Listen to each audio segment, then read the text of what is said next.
My name is Ashley Johnson. I am 34 years old. Last night, I stood in the grand ballroom of the Hotel Captain Cook in Anchorage, Alaska, listening to the clink of crystal champagne glasses and watched my mother-in-law hand my husband a prestigious state conservation award. My husband smiled at the crowd of 300 people, held up the glass plaque, and dedicated his success to the family that supported him. The crowd clapped. The young, seasonal bush pilot standing near the ice sculpture clapped. And I stood in the back of the room, in my ice blue evening gown, holding a glass of sparkling water, knowing that in exactly 2 minutes, federal agents were going to walk through those carved mahogany double doors and arrest all 3 of them. Before I tell you how a logistics manager dismantled an Alaskan aviation empire, please take a moment to like and subscribe to Emily Told Stories, but only if you genuinely want to hear what happened next. And while you are here, drop a comment. How old are you, and where are you listening from right now? To understand how we got to that ballroom, you have to rewind. You have to go back to a biting Tuesday morning last November. The frost on our kitchen window was thick enough to obscure the Chugach Mountains. I sat at the granite island nursing a cup of dark roast coffee while scrolling through the week flight manifests on my tablet. Weather patterns in the last frontier change by the hour. Keeping our fleet of de Havilland beavers in the air required a mind that obsessed over variables. Fuel weight, wind shear, cargo limits. I was good at variables. I liked things that could be calculated and controlled. Then the landline blinked. We kept a home phone solely because cell towers in the deep Alaskan bush were unreliable. A flashing red light usually meant a pilot reporting a grounded plane or a vendor confirming a parts delivery. I reached across the counter and hit the speaker button, keeping my eyes on the tablet screen, expecting the dispatcher. A burst of static filled the kitchen. It was followed by the distinctive electronic beep of a hotel room keycard. A heavy door clicked shut. The rustle of a down jacket being tossed onto a chair. Then Garrett spoke. He was not using his brisk command-level tone. The pitch dropped into a low, intimate register I had not heard directed at me in 3 years. I am in the room. I told her the weather grounded the flight in Juneau. I cannot wait to see you. A dial tone severed the connection. A pocket dial. A careless thumb brushing against a pre-programmed speed dial on a satellite phone. The oldest and cheapest mistake in the book. I did not scream. I did not hurl my ceramic mug against the subway tile backsplash. My lungs stopped pulling in air. The kitchen, with its heated floors and humming refrigerator, suddenly felt as cold as the snowpack outside. My husband of 8 years was currently standing in a hotel room, waiting for another woman under the cover of an Alaskan weather delay. In my line of work, panic gets pilots killed. When an engine sputters over a glacier, you do not cry. You check the gauges, adjust the mixture, and look for a landing zone.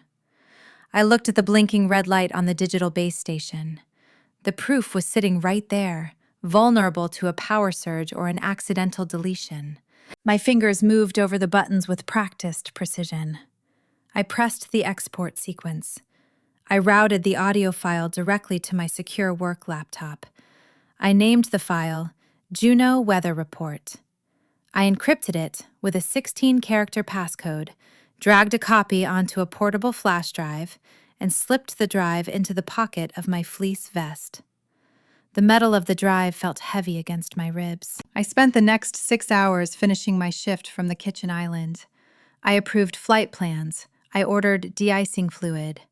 I existed in a state of suspended animation, moving air in and out of my lungs, while my brain categorized the last 8 years of my life into 2 columns: the things I knew and the things I only thought I knew. At 7 o'clock that evening, the front door unlocked.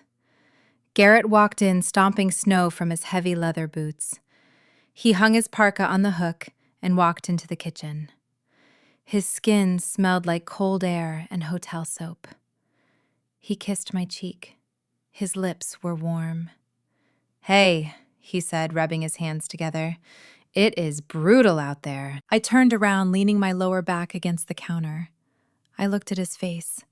The familiar lines around his eyes, the slight shadow of stubble on his jaw. He looked exactly like the man who had promised to build a life with me. "How is the weather in Juneau?" I asked. My voice was steady. The pitch did not waver. Garrett let out a long sigh and shook his head. Zero visibility. We had to ground the fleet. I spent the whole afternoon staring at the wall in a cheap motel, waiting for the ceiling to lift. I am just glad to be home. He reached into the refrigerator and pulled out a local IPA. He popped the cap, took a long drink, and smiled at me. The casual, practiced ease of his lie was terrifying. There was no hesitation, no guilt flickering behind his eyes.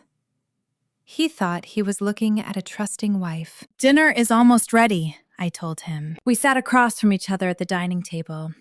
I served roasted salmon and wild rice. The only sounds in the room were the clink of our silverware and the low hum of the forced air heater. I watched the muscles in his jaw work as he chewed. I listened to him recount a fabricated story about high winds over the Lynn Canal. He even added specific details about a mechanic who could not get a hangar door closed. He built an entire architecture of fiction right in front of me, serving it with a side of steamed asparagus. I nodded, offering a sympathetic smile. I measured his breaths. I studied him. This was the man I shared a bank account with. This was the man who co-signed the massive business loans that kept our eco-tourism company afloat. If he was capable of this level of sustained, comfortable deception about where he slept, what else was he lying about? A logistics manager knows that one discrepancy in a manifest usually means there are others hiding in the cargo hold. You just have to know where to look. I washed the dishes while Garrett watched a hockey game in the living room. The warm water ran over my hands, washing away the remnants of dinner. I dried my hands on a towel, staring out the dark kitchen window at the silhouette of the pine trees. I could walk into the living room right now. I could play the audio file over the Bluetooth speakers. I could watch the color drain from his face, demand a divorce, and pack my bags. That is what a normal person would do. That is the script society hands you when your heart breaks. But I was not just a wife. I was a business partner. If I confronted him tonight, he would panic. He would call his mother Martha, the primary financial backer of our company. They would circle the wagons.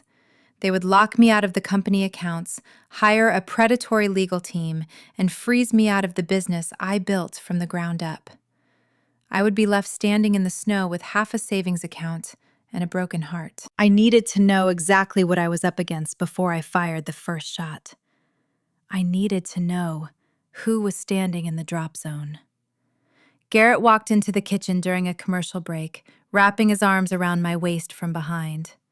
He rested his chin on my shoulder. "You feel tense," he murmured, kissing the side of my neck.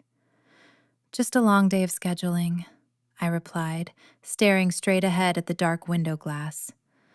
"I'm going to head to bed early. Get some rest," he said, squeezing my hips before walking back to his game. I went upstairs, closed the bedroom door, and pulled the flash drive from my vest pocket. I held it in the palm of my hand. The smooth plastic casing held the end of my marriage. I needed an ally. Or at the very least, I needed to test the loyalty of the people around me. Martha had always claimed I was the daughter she never had. She praised my work ethic. She entrusted me with the operational logistics of her investment. If her son was compromising the integrity of the business and his marriage, she would want to know. At least, that is what I told myself. I opened my desk drawer and pulled out a small padded shipping envelope. I slipped the flash drive inside. I printed a clean, untraceable shipping label addressed to Martha Majestic Estate on the edge of a city. I did not include a note. I did not need to. The audio spoke for itself. I sealed the envelope, running my thumb hard over the adhesive strip. Tomorrow morning, I would drop it in the certified mail slot. I would track the delivery to the minute. I would wait for her to call me horrified and apologetic, ready to help me hold her son accountable. I turned off the bedside lamp and lay in the dark, listening to the wind howl against the siding of the house. I was about to find out exactly how cold the Alaskan winter could get. The air outside the Anchorage post office smelled of raw diesel and incoming snow. My boots crunched against the salted pavement, the sound loud in the muted gray morning. Inside, the heating vents rattled a rhythmic, metallic tune. I stood in line behind a man shipping fishing gear, clutching my padded envelope. I slid the package across the scratched laminate counter. The postal worker, an older woman in a thick wool sweater, barely glanced at the recipient name before printing the certified priority label. Martha Johnson. The thermal printer spit out the sticker with a sharp mechanical hum. I paid with cash. I took the receipt with the 16-digit tracking number and folded it into the innermost pocket of my wallet. The sound of the envelope hitting the bottom of the canvas postal bin was soft, a mere whisper of paper, but it echoed in my ears like a closing vault. I walked back to my truck, my breath pluming in the freezing air, and logged the tracking number into an app on my phone. Martha was not the kind of woman who received unexpected mail. She curated her life the way she curated her museum-grade art collection, with precise, expensive control. She was an Anchorage socialite, the kind who hosted charity galas in silk ball gowns while wearing vintage hiking boots just to prove she still belonged to the rugged frontier. More importantly, she was the primary financial backer of our aviation business. When Garrett and I drafted the initial business plan years ago, traditional banks balked at the staggering overhead costs of bush flying. Martha wrote a check that bought us our first 3 planes. She held a 30% stake in the company. She also held my husband's unwavering devotion. I had spent 8 years treating her like a mentor. I thought she respected my operational logic. I thought we were building a legacy together. Tuesday blurred into Wednesday. I forced my body to maintain its routine. I woke up at 5 in the morning while the sky was still pitch black. I ground the coffee beans, the loud whirring of the machine covering the sound of my uneven breathing. I handed Garrett his insulated travel mug. He kissed my forehead before heading to the hangar, complaining about a stiff shoulder from loading cargo. He lied so smoothly it felt rehearsed. I smiled, told him to be careful on the ice, and watched his truck pull out of the driveway. Then I sat at the kitchen island and refreshed the tracking app. In transit. The blue progress bar crawled across my screen. Every time Garrett texted me a mundane update about his day, I matched it against the knowledge humming in my pocket. He sent a photo of a snow-covered runway. I checked the tracking. Arrived at sorting facility. The dissonance between his daily performance and the impending detonation was exhausting. I was living in 2 parallel realities, waiting for them to collide. Thursday morning, the app notified me. Out for delivery. I went into the office early. I sat at my dispatch desk, surrounded by the static chatter of pilots over the radio frequency and the sharp scent of aviation fuel drifting through the ventilation system. I approved a flight path to a remote fishing lodge. I filed a maintenance request for a faulty altimeter. My hands were steady, typing out emails with practiced speed. At 10:14 in the morning, my phone vibrated against the wooden desk. Delivered. Signed by Martha Johnson. I waited for the explosion. I waited for Garrett to burst through the office doors, frantic because his mother had just called him demanding an explanation. I pictured Martha shouting through the receiver. I pictured apologies, tears, a dramatic unspooling of his secret life. I sat at my desk for 3 hours. The radio crackled. The mechanics joked in the break room down the hall. The snow continued to fall outside the large hangar windows, burying the tarmac in pristine white. Garrett walked past my office on his way to the break room, giving me a casual wave. He grabbed a bottle of water and went back to the flight line. He did not know. Martha had not called him. At 2 p.m, my personal cell phone rang. The caller identification displayed Martha's private line. I stood up, walked into the empty corporate conference room, and locked the heavy door behind me. I pressed answer and raised the phone to my ear. I did not speak first. Ashley, Martha said. Her voice was level. It lacked the warm, theatrical affection she usually reserved for me. There was no tremor of shock, no maternal outrage on my behalf, just a flat, clinical tone. I received your package, she continued. I stared out the conference room window at a twin-engine plane idling on the tarmac. Yes, I replied. I expected her to ask what it meant. I expected her to ask if I was okay. Instead, the line went quiet for a moment. I could hear the faint clinking of a silver spoon against a china teacup in her sunroom miles away. Alaskan winters are long, Martha warned quietly. Her words were deliberate, dropping into the silence like heavy stones into a frozen lake. And women who make a fuss end up very lonely. My fingers tightened around the phone casing until my knuckles turned white. The blood drained from my face, pooling somewhere in my boots. A cold sweat broke out across the back of my neck. She was not surprised by the recording. She was irritated that I had found it. Garrett is under an immense amount of pressure, Martha said, her tone shifting to a smooth, businesslike cadence.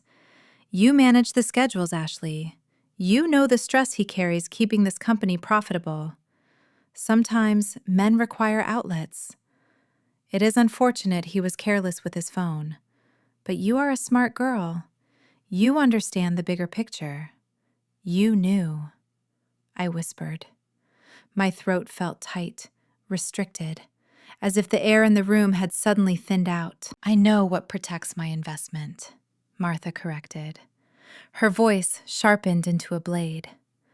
A public scandal destroys investor confidence. A divorce forces a liquidation of assets. We are expanding the fleet next spring, and I will not allow a domestic dispute to jeopardize that expansion. You will delete the original file. You will not mention this to Garrett. You will go home, make dinner, and act like the intelligent partner I invested in. If you decide to be emotional about this, you will find out very quickly how little of that company you actually own. She did not wait for my response. The line went dead. I stood in the empty conference room listening to the dial tone. My stomach plummeted a sickening freefall that left me dizzy and gasping. The illusion I had lived inside for 8 years shattered, leaving sharp, jagged edges in its place. Martha was not a passive enabler looking the other way. She was an active accomplice. She was funding his lifestyle and protecting his secrets to preserve her corporate image. I was entirely on my own. I lowered the phone and looked out at the hangar. Garrett was standing near a spinning propeller, laughing with a young mechanic. He looked so secure. He believed he was the architect of his own universe, shielded by his mother's money and my presumed ignorance. I had handed them the weapon expecting justice. Instead, they had pointed it right back at me. A fresh wave of adrenaline flushed through my system, burning away the shock. The tears I thought I might cry never arrived.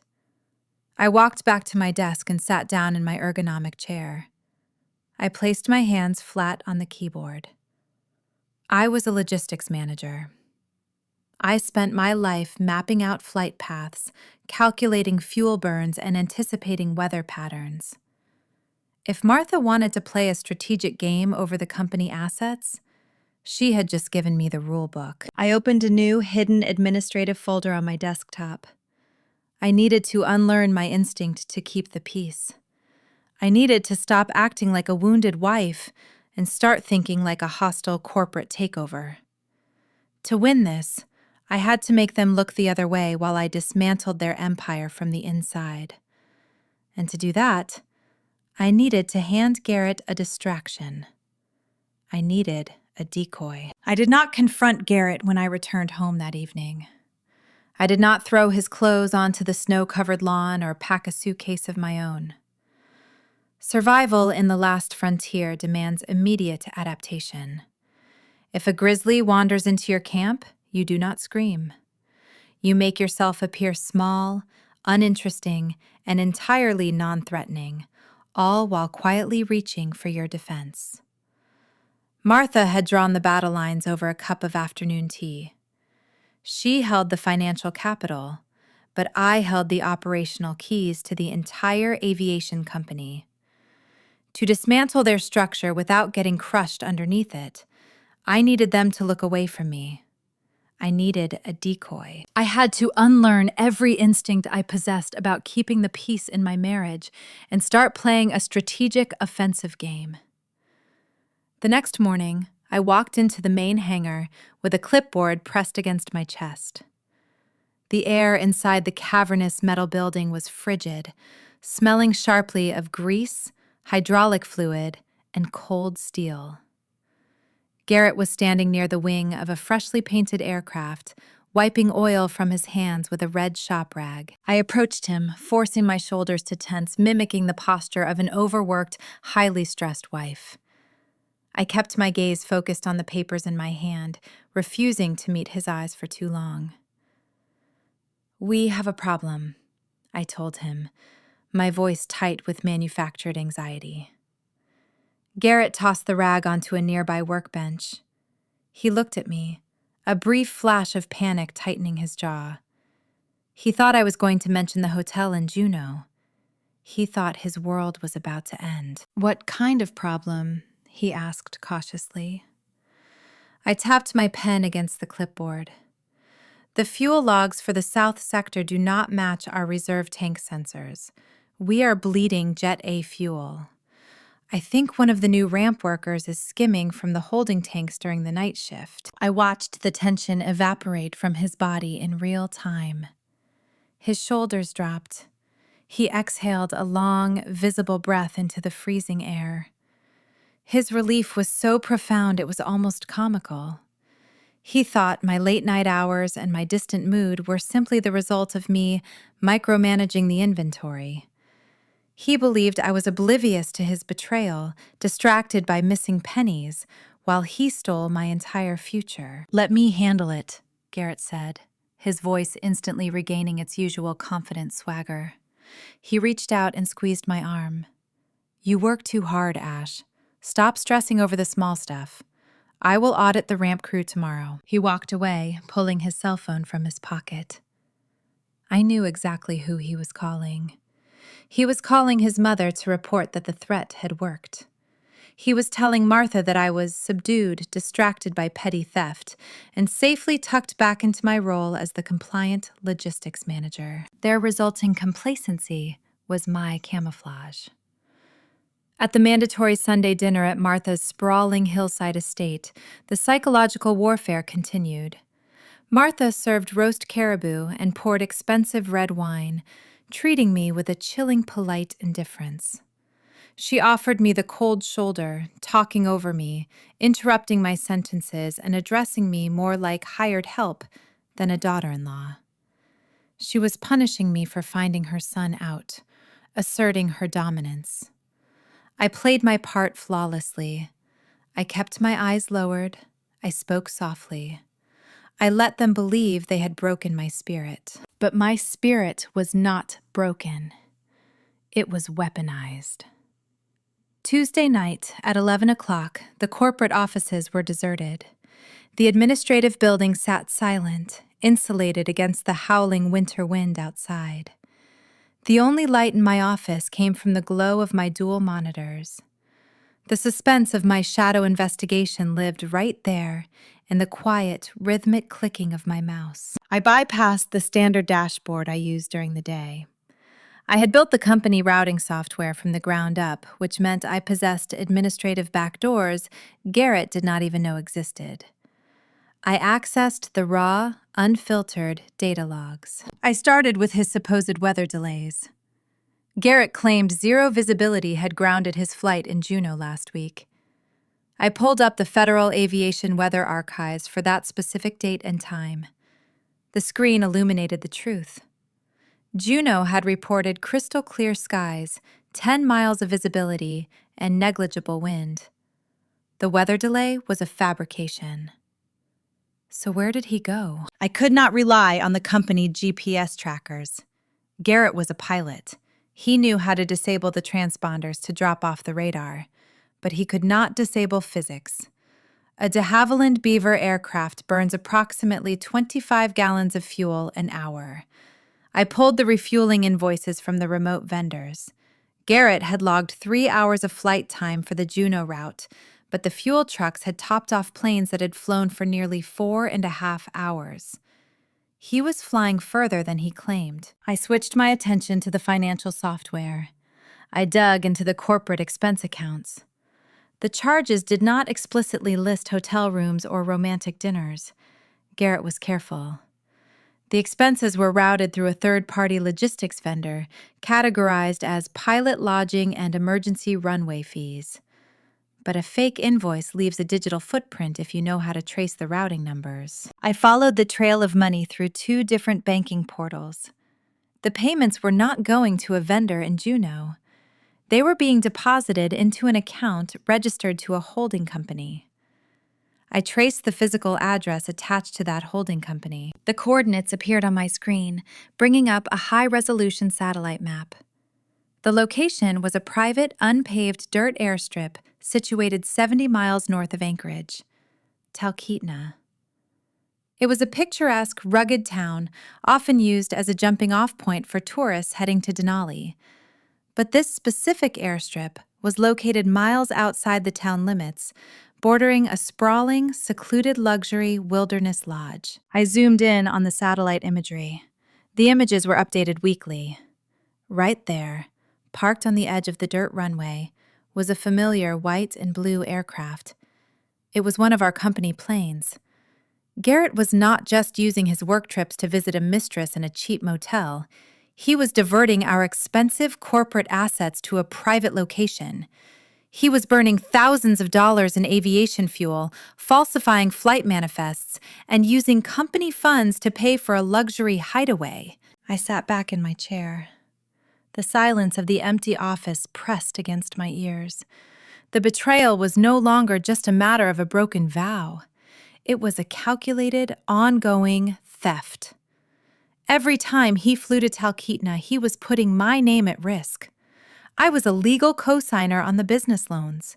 If the aviation authority discovered we were flying unregistered routes, or if the bank realized we were burning operating capital on phantom flights, I would be held equally responsible for the debt. I needed to know how deep the financial rot went. I opened the master ledger, pulling up the state-subsidized grants we received for promoting eco-friendly travel. I scrolled through hundreds of line items, searching for anomalies. My eyes scanned past routine maintenance costs and hangar fees. Then a strange, seemingly insignificant entry caught my attention, opening a door to a darkness I had not anticipated. The Alaskan wilderness is beautiful, but it is not forgiving. It does not tolerate mistakes, and it certainly does not tolerate unchecked leaks. A small fissure in a fuel line will bring down a plane just as effectively as a mountain peak. My marriage was no longer a matter of emotional betrayal. It had become a compromised vessel, and I was sitting in the cockpit. I needed to find every structural fracture before the entire fuselage tore apart. Our eco-tourism company survived on a precise blend of private bookings and state-subsidized grants. The Alaskan government pays well to promote sustainable travel, offering financial incentives to businesses that bring out of state revenue into the local economy without disrupting the delicate tundra ecosystem. Those grants were the lifeblood of our operational budget. They were supposed to fund wilderness observation flights, engine maintenance, and payroll. They were not supposed to fund secret getaways. I opened the master financial ledger on my desktop. On the surface, the rows of data reflected a healthy, thriving company. The balance sheets aligned, the profit margins looked steady. But a logistics manager knows that summary reports are designed to look pretty. The truth lives in the raw transaction logs. I bypassed the summary dashboard and began pulling individual bank routing numbers. Beneath our primary operating accounts, I discovered a tangled web of outgoing transfers. I traced a series of payments labeled as independent contractor retainers and emergency maintenance fees. They were not routed to our usual vendors in Anchorage or Fairbanks. The funds were being funneled into a limited liability corporation registered in Delaware. It was a shadow account. Garrett was siphoning the state grant money, draining our legitimate operating capital, and washing it through an untraceable corporate shell. Amidst the fraudulent transfers, one specific line item stood out from the rest. It was a charge for $400. The memo simply read, "Aviation antifreeze, paid to a vendor I did not recognize." I stared at the glowing screen, my brow furrowing. Bush planes do not use a product called aviation antifreeze. We use specific, highly regulated de-icing fluids, which we purchase in bulk drums from our verified long-term supplier right here in Anchorage. Spending $400 for an unlisted chemical from an anonymous shell vendor made zero logistical sense. It was a glaring anomaly. I flagged the transaction, downloaded the receipt, and stored it in my encrypted folder. The true dark purpose of that chemical would not reveal itself until the final pieces fell into place. But my operational instincts warned me to preserve the record. If Martha and Garrett were actively siphoning state funds, they were preparing for an exit. And if they were preparing an exit, my administrative access to these records was on borrowed time. I needed a permanent window into their digital movements. I closed the accounting software and accessed the master server terminal. My fingers moved rapidly over the keyboard, writing a silent, executable script. I built a mirrored tracking program. From this moment forward, every email sent, every invoice altered, and every flight manifest deleted would automatically copy itself to a hidden cloud drive only I controlled. I watched the progress bar inch toward 100%. The silence of the empty office was deafening. The heating unit kicked on with a sudden hum, making my heart slam against my ribs. I pressed the enter key. The software embedded itself deep within the system architecture, invisible to standard security sweeps. I was now a ghost in my own company machine. The very next evening, the trap I had laid began to snap shut. I was standing by the metal filing cabinets, organizing pilot logs, when the heavy office door swung open. Garrett walked in, wearing his favorite fleece pullover and carrying 2 cardboard cups of coffee. "You are still here," he said. His tone was soft, dripping with manufactured empathy. He set the coffee on my desk and leaned against the doorframe, crossing his arms. He looked at me with an expression of deep, rehearsed concern. "Just finishing the quarterly projections," I replied, closing the cabinet drawer and ensuring the lock clicked into place. Garrett stepped closer, placing a warm hand on my shoulder. His touch, which had once been my anchor during harsh winters, now felt like a localized chill spreading through my veins. "Ash, you look exhausted. You have been pulling 12-hour days all week. We have a busy season ahead," I said, keeping my voice neutral, offering him a tired smile. I know he sighed, brushing a stray strand of hair behind my ear. "But the business is not worth your health. Mom and I were talking this morning. We think you need a break. You carry way too much of the operational burden. Let me hire an assistant to take over the daily dispatch. You can step back, rest. Maybe take a trip down to Seattle for a few weeks and see your sister." He was not offering a vacation. He was offering an eviction. He wanted me out of the building so he could scrub the remaining financial records without my oversight. He needed me blind. I looked up into his eyes. The hazel irises that had once promised me a lifetime of partnership now looked like shallow pools of deceit. If I fought him, if I insisted on staying at my desk, he would know I suspected something. He would change the passwords and lock me out before my mirrored server could gather enough evidence. I had to feed his ego. I had to let him believe his manipulation was flawless. "You might be right," I whispered, letting my shoulders slump forward. I rubbed my temples, leaning into the role of the overwhelmed, fragile wife. "I am just so tired, Garrett. The schedules, the fuel audits, the vendor calls. It is getting to be too much to handle alone." A triumphant gleam flashed across his face, gone as quickly as it appeared. He pulled me into a hug, kissing the top of my head. "I will take care of everything," he murmured into my hair. "I promise." He walked out of the office a few minutes later, whistling a low tune, leaving his cup of coffee on my desk. I stood alone in the dim light. The pieces of their grand design locked together with terrifying clarity. They were draining the liquid assets into offshore shadow accounts.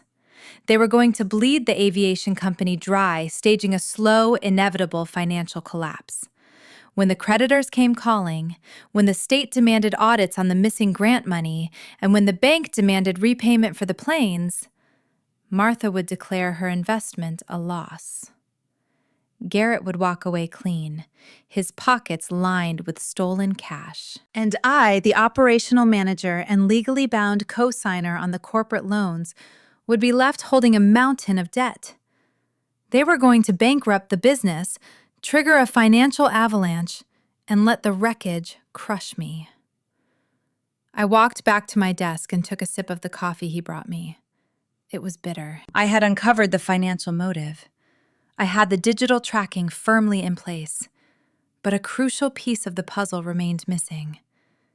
Garrett could not fly those diverted routes to Talkeetna, manage the shadow accounts, and run the daily operations by himself. He needed a co-pilot. He needed someone compliant, someone who did not ask questions, someone who would gladly take my chair when I stepped away. The answer to that question walked through our hangar doors the very next morning, carrying a leather flight bag and a confident smile. The psychological battlefield shifted from the abstract to the painfully physical on a Tuesday morning. The temperature had plunged to 5 degrees below zero, encasing the hangar windows in a thick layer of frost. I sat at my dispatch desk, wrapping my hands around a ceramic mug to siphon the heat, reviewing a series of incoming weather reports from the northern sector. The heavy steel door of the administrative office swung open, letting in a biting gust of wind and the smell of aviation fuel. Garrett walked in first. His cheeks were flushed red from the cold, and he wore a grin that felt entirely too bright for the early hour. Trailing a step behind him was a woman I had never seen before in person, though her digital footprint was burned into my memory. She pulled off a knitted wool beanie, shaking out a cascade of striking honey blonde hair. She was young, perhaps 10 years my junior, wearing an expensive tailored fleece jacket that looked more suited for a ski resort catalog than a working Alaskan flight line. "Ashley Garrett," said his voice, carrying that familiar, booming, false cheer. "I want you to meet our newest seasonal bush pilot. She's going to help take some of the pressure off the roster. This is Lauren." The name echoed in the confined space of the office like a dropped wrench on a concrete floor. Lauren. The phantom pilot. The woman whose name I had traced through the diverted flight manifests. The woman my husband had called from a hotel room, whispering into the phone while I sat in our kitchen. I stood up from my ergonomic chair, smoothing the front of my dark trousers. I extended my right hand. "Nice to meet you, Lauren," I said. My voice was a perfectly calibrated instrument, betraying nothing. Lauren took my hand. Her grip was firm, practiced, but her eyes held a subtle, assessing gleam. She looked me up and down, taking in my sensible sweater and my tied-back hair. I could see the rapid calculations happening behind her gaze. She was evaluating her competition and finding me wanting. "It is so great to finally meet you," Lauren replied. Her tone was bright, coated in a layer of sugar that did not quite reach her eyes. "Garrett talks about you all the time. He says you are the glue holding the paperwork together." The paperwork. Not the company, not the legacy, just the paperwork. It was a calculated, subtle demotion wrapped in a compliment. I offered a tight, polite smile. "We do our best to keep things in the air." Garrett clapped his hands together, oblivious to the silent current of electricity snapping between us. "Great.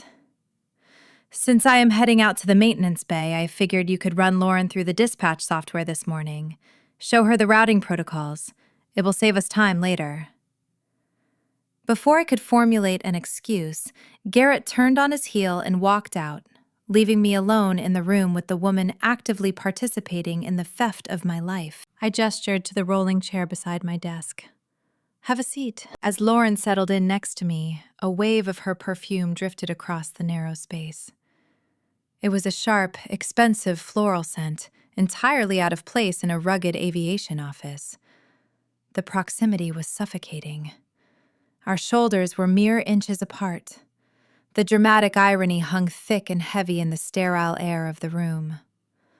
Lauren sat there, radiating misplaced confidence, treating me like a clueless, soon-to-be-discarded wife who was merely keeping the seat warm.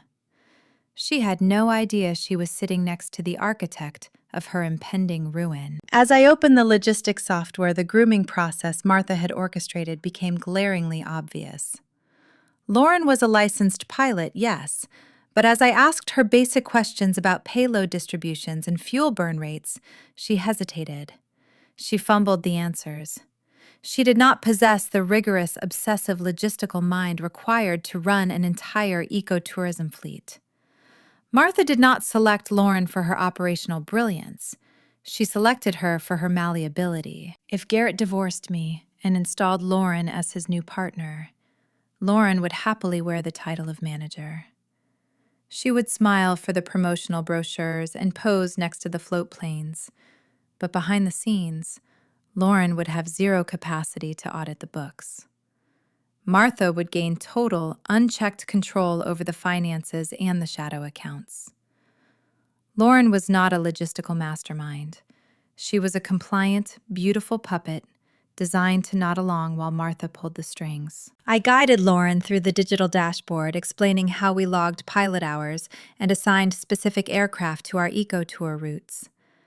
I clicked through the approved destinations, highlighting the coastal fjords and the designated glacier viewing zones. Lauren leaned closer to the monitor, her manicured fingernail tracing the topographical lines on the screen.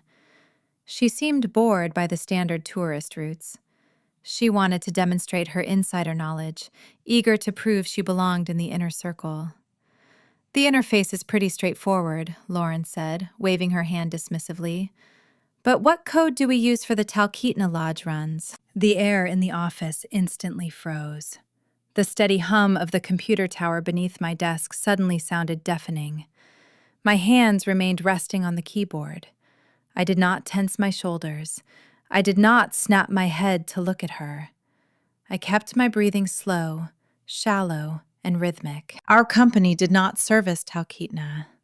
We held no permits for that airspace, and we certainly did not advertise flights to any luxury lodge in that region.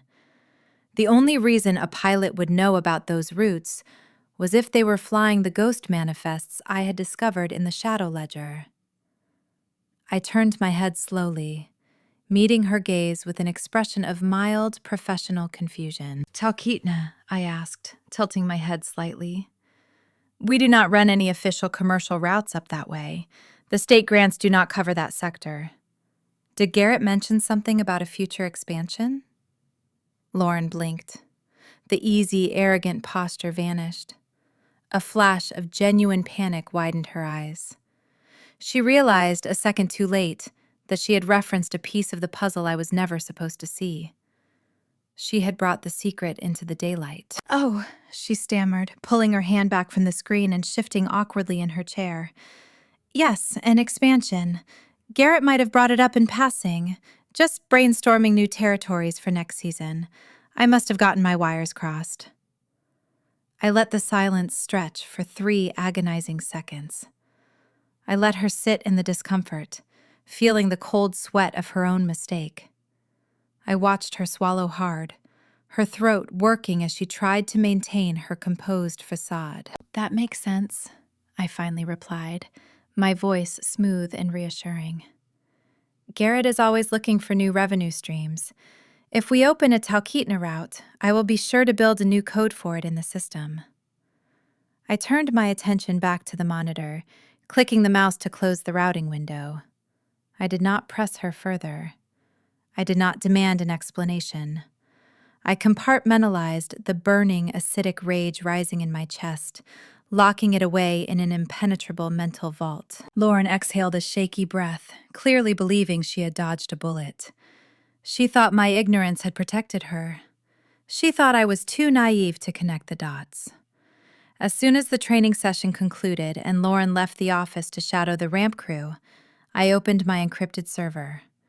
I typed out a detailed note logging the exact time of the conversation and the specific phrasing she used. "The Talkeetna Lodge runs." Plural.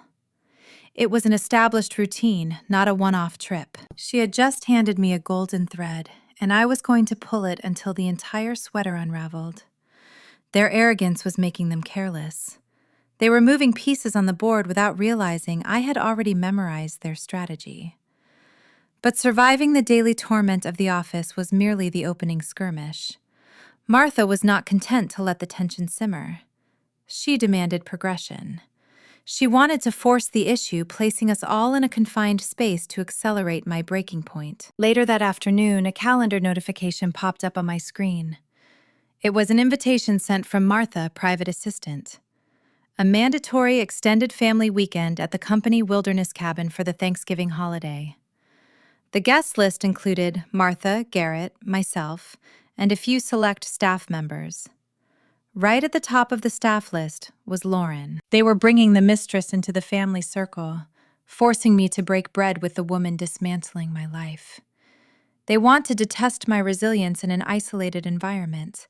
They wanted to see if the fragile, exhausted wife would finally crack under the pressure. I accepted the digital invitation with a single click.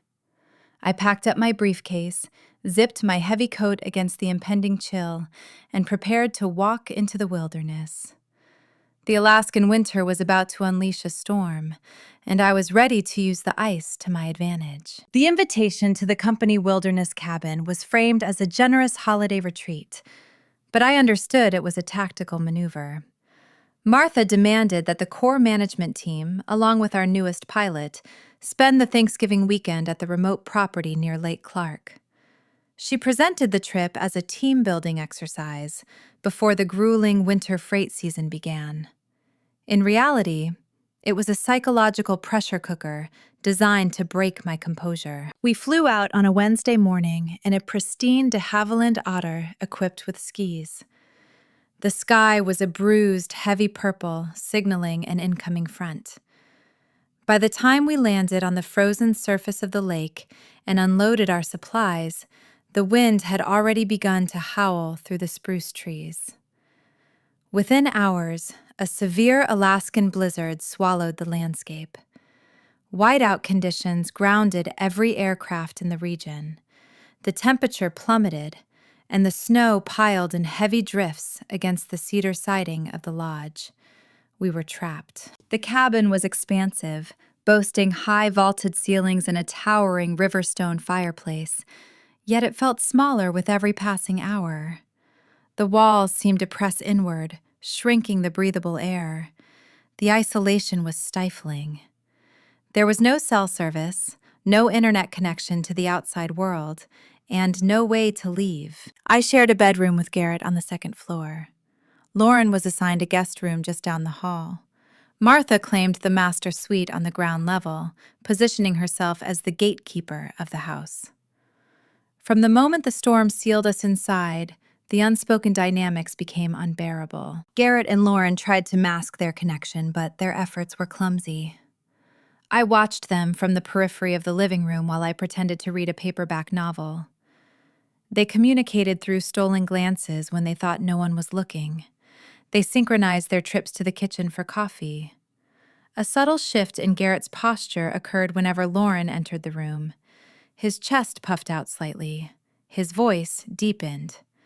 It was a pathetic, transparent display of a man trying to impress a woman who already had him on a leash. Martha observed everything from her leather armchair by the fire. She sipped her herbal tea, her sharp eyes darting between her son, his mistress, and me. She was watching for a crack in my facade. She wanted me to snap. She wanted me to throw a glass, yell at Lauren, or demand an explanation from Garrett.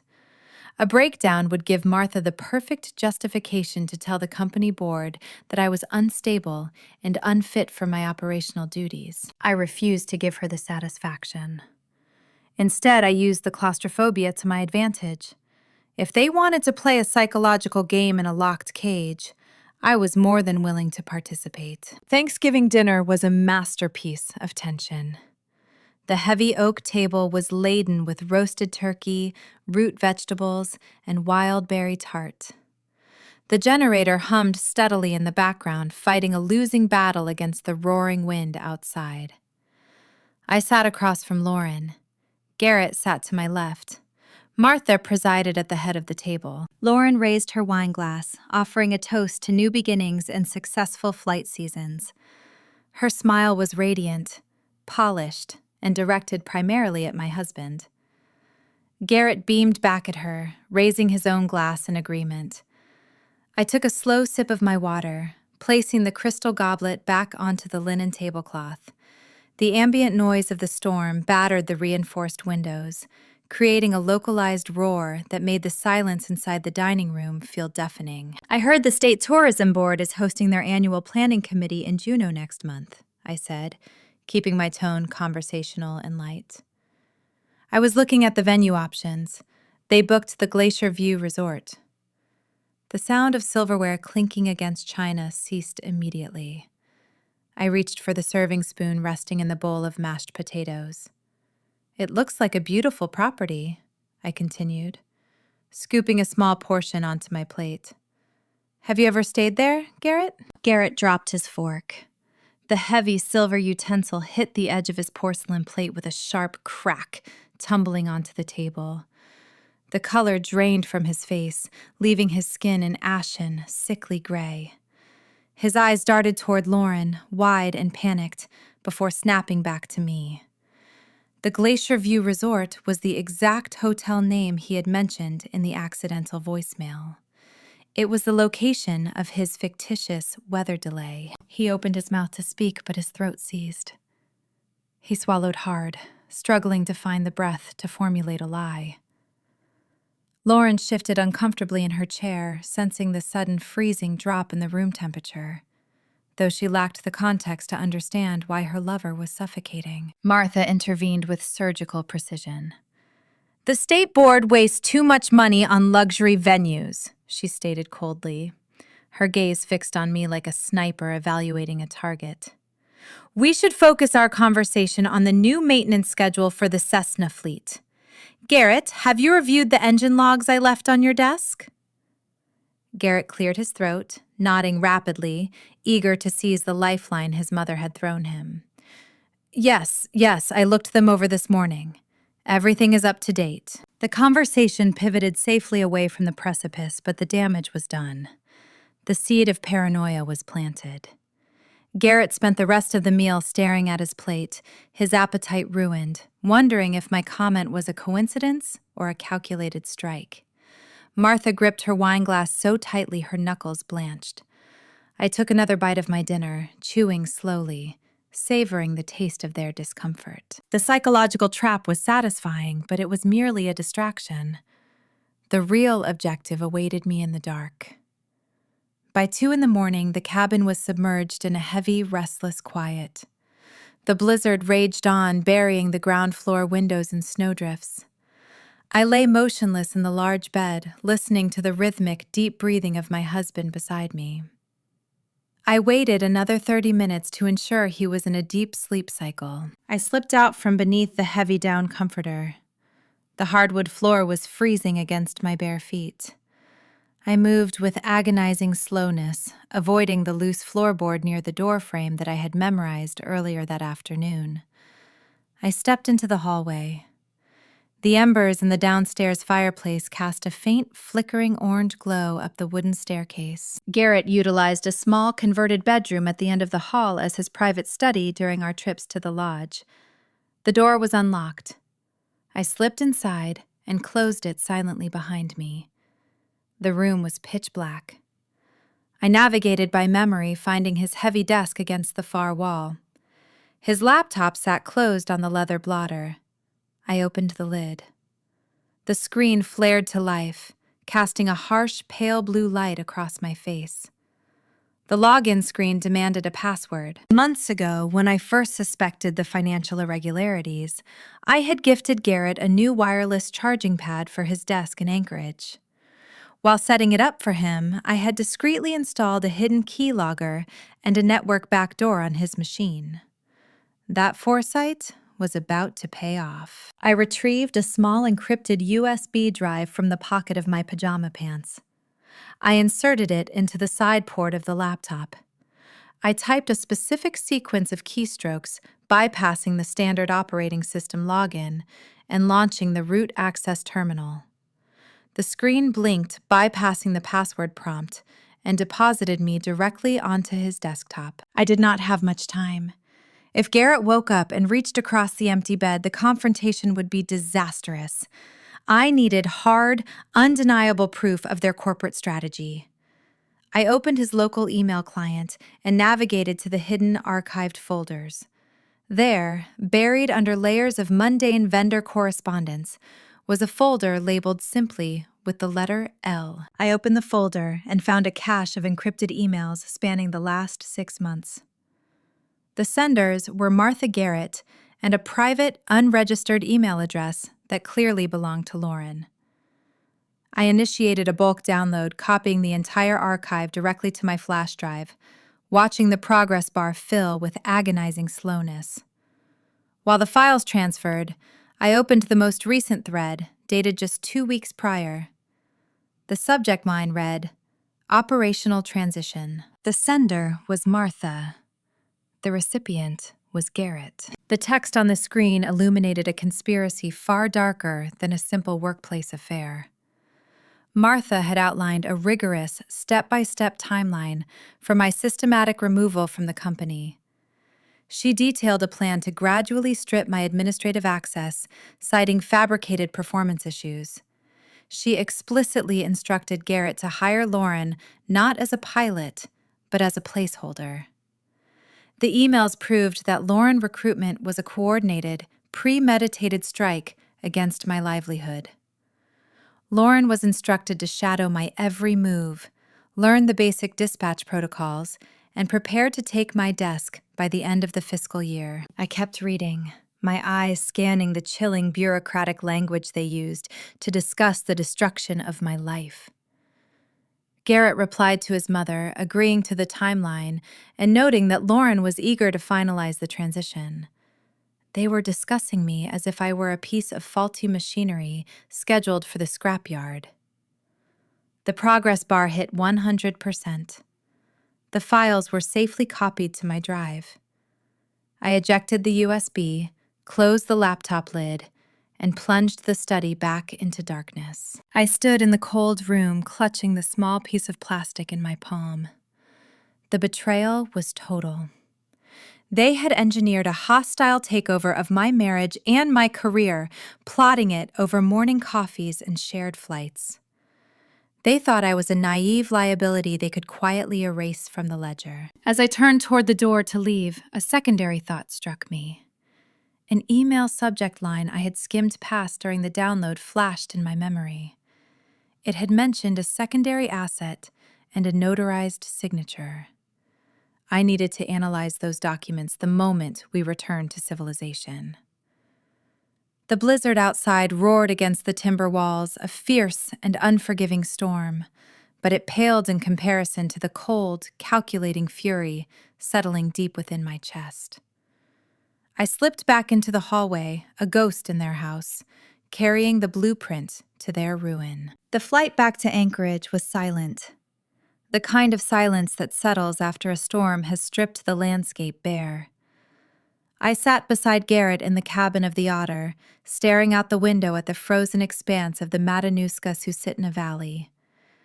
He slept, his head tilted against the glass, exhausted by the effort of managing his dual life during the blizzard. I did not sleep. The small USB drive rested in the interior pocket of my jacket, heavy with the weight of a meticulously planned betrayal. Upon returning to our house, I waited until Garrett left for the hangar to perform a post-flight inspection. I locked the front door, drew the heavy insulating curtains against the midday glare of the snow, and booted up my encrypted laptop. I plugged in the drive and began dissecting the raw data I had extracted from his study. The emails between Martha and Garrett were damning, outlining my impending termination with chilling corporate efficiency. But it was a separate, deeply nested folder labeled Real Estate Holdings that caused the air in the room to turn to ice. I opened a series of scanned PDF documents. The header of the first page bore the logo of a prominent Alaskan lending institution. It was a loan agreement. Specifically, it was a second mortgage application secured against our primary residence, the split-level home Garrett and I had purchased together 4 years ago. I scrolled down to the signature line. There, rendered in black ink, was my name, Ashley Johnson. I leaned closer to the high-resolution screen. The loops and angles mimicked my handwriting, but the pressure was wrong. The spacing was too deliberate. It lacked the fluid, hurried rhythm of a signature I had written thousands of times. It was a forgery. My heart hammered against my ribs, a rapid, frantic rhythm. I scrolled to the following document, tracing the destination of the loan funds. The money had not been deposited into our joint accounts. It had been wired to a title escrow company to finalize the purchase of 50 acres of pristine, undeveloped wilderness in the Mat-Su borough. I checked the deed registration. The property was held by a limited liability corporation. The sole registered agent for that LLC was Lauren. The magnitude of the deception hit me with the force of a physical blow. The infidelity was a shallow wound compared to this. Garrett had not merely taken a mistress. He had leveraged the roof over my head, forging my legal consent to saddle me with massive debt, all to buy a sprawling Alaskan estate for the woman he intended to replace me with. My grief, whatever lingering traces of sorrow I held for the death of my marriage, evaporated instantly. It was incinerated by a cold, calculating fury. This was no longer a domestic dispute. This was organized federal bank fraud. A second mortgage on a primary residence is a serious legal transaction.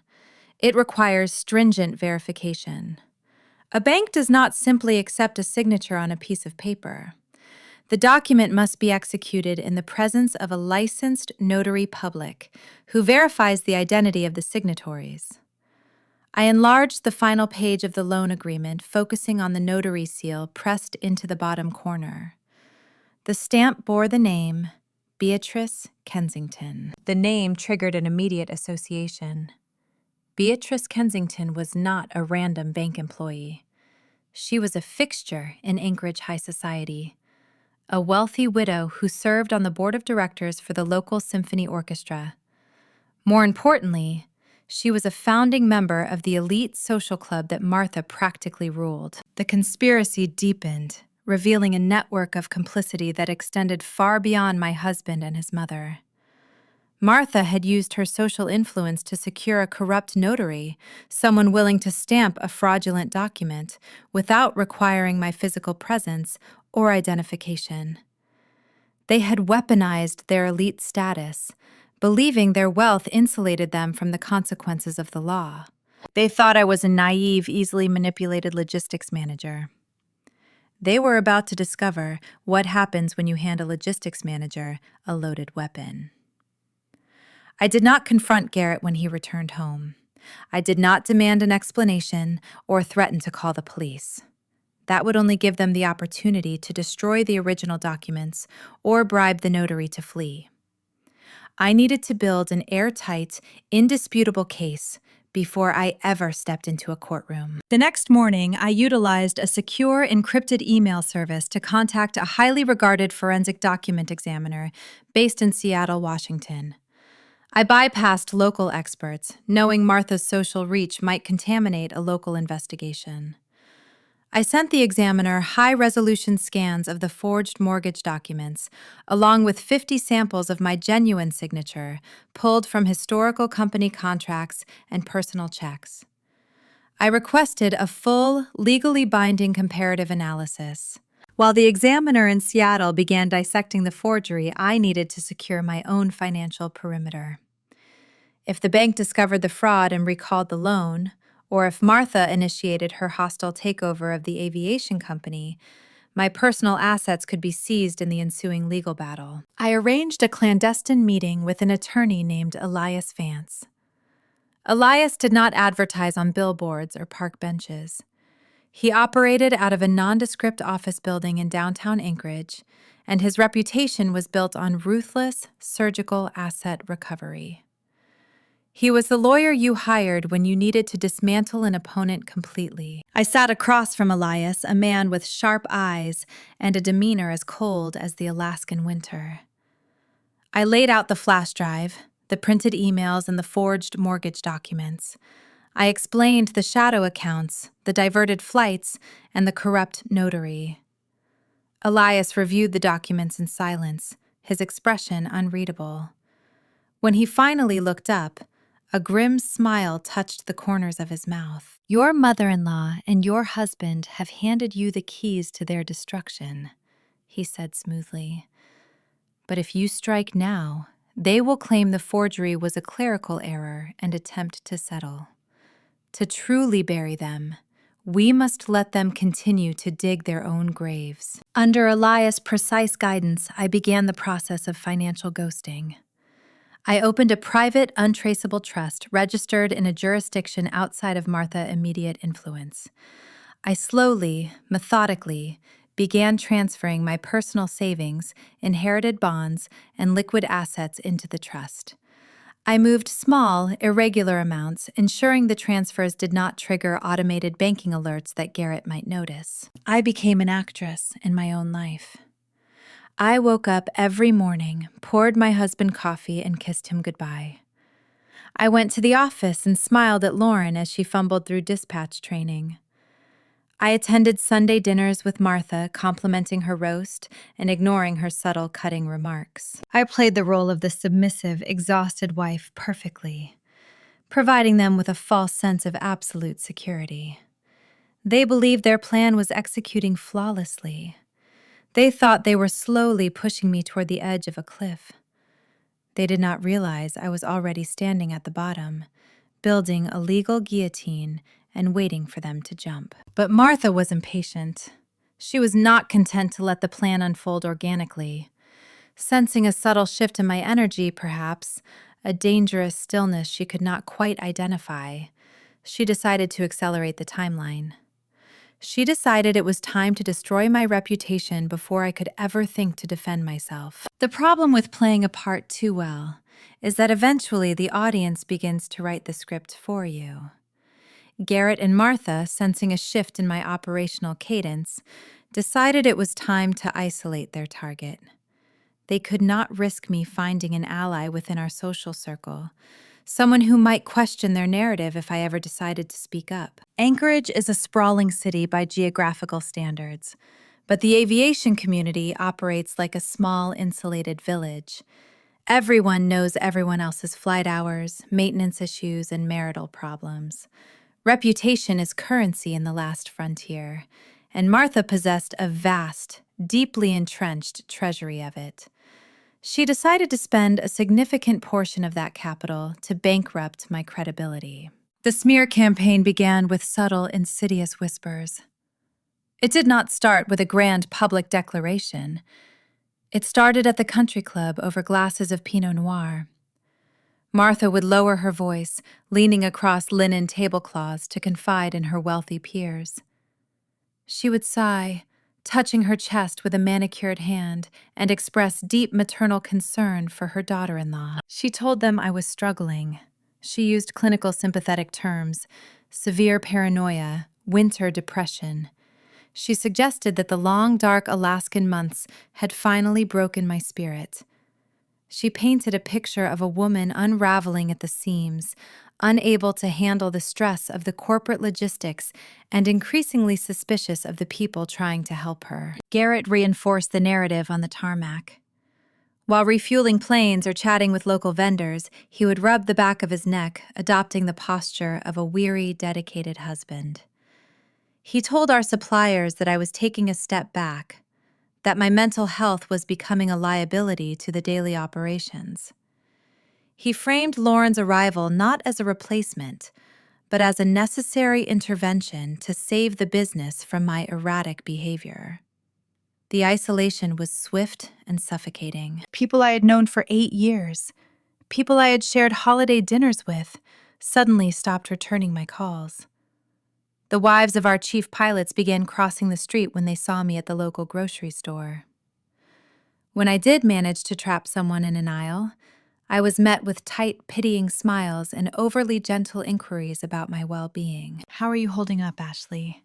one woman asked, her eyes darting nervously toward the exit. "You look so tired. Make sure you are taking care of yourself." It was infuriating. I was not tired. I was executing a forensic audit of my own destruction, but I could not tell them that. If I stood in the produce section and shouted that my husband was forging second mortgages and funding a shadow company for his mistress, I would sound exactly like the paranoid, hysterical woman Martha claimed I was.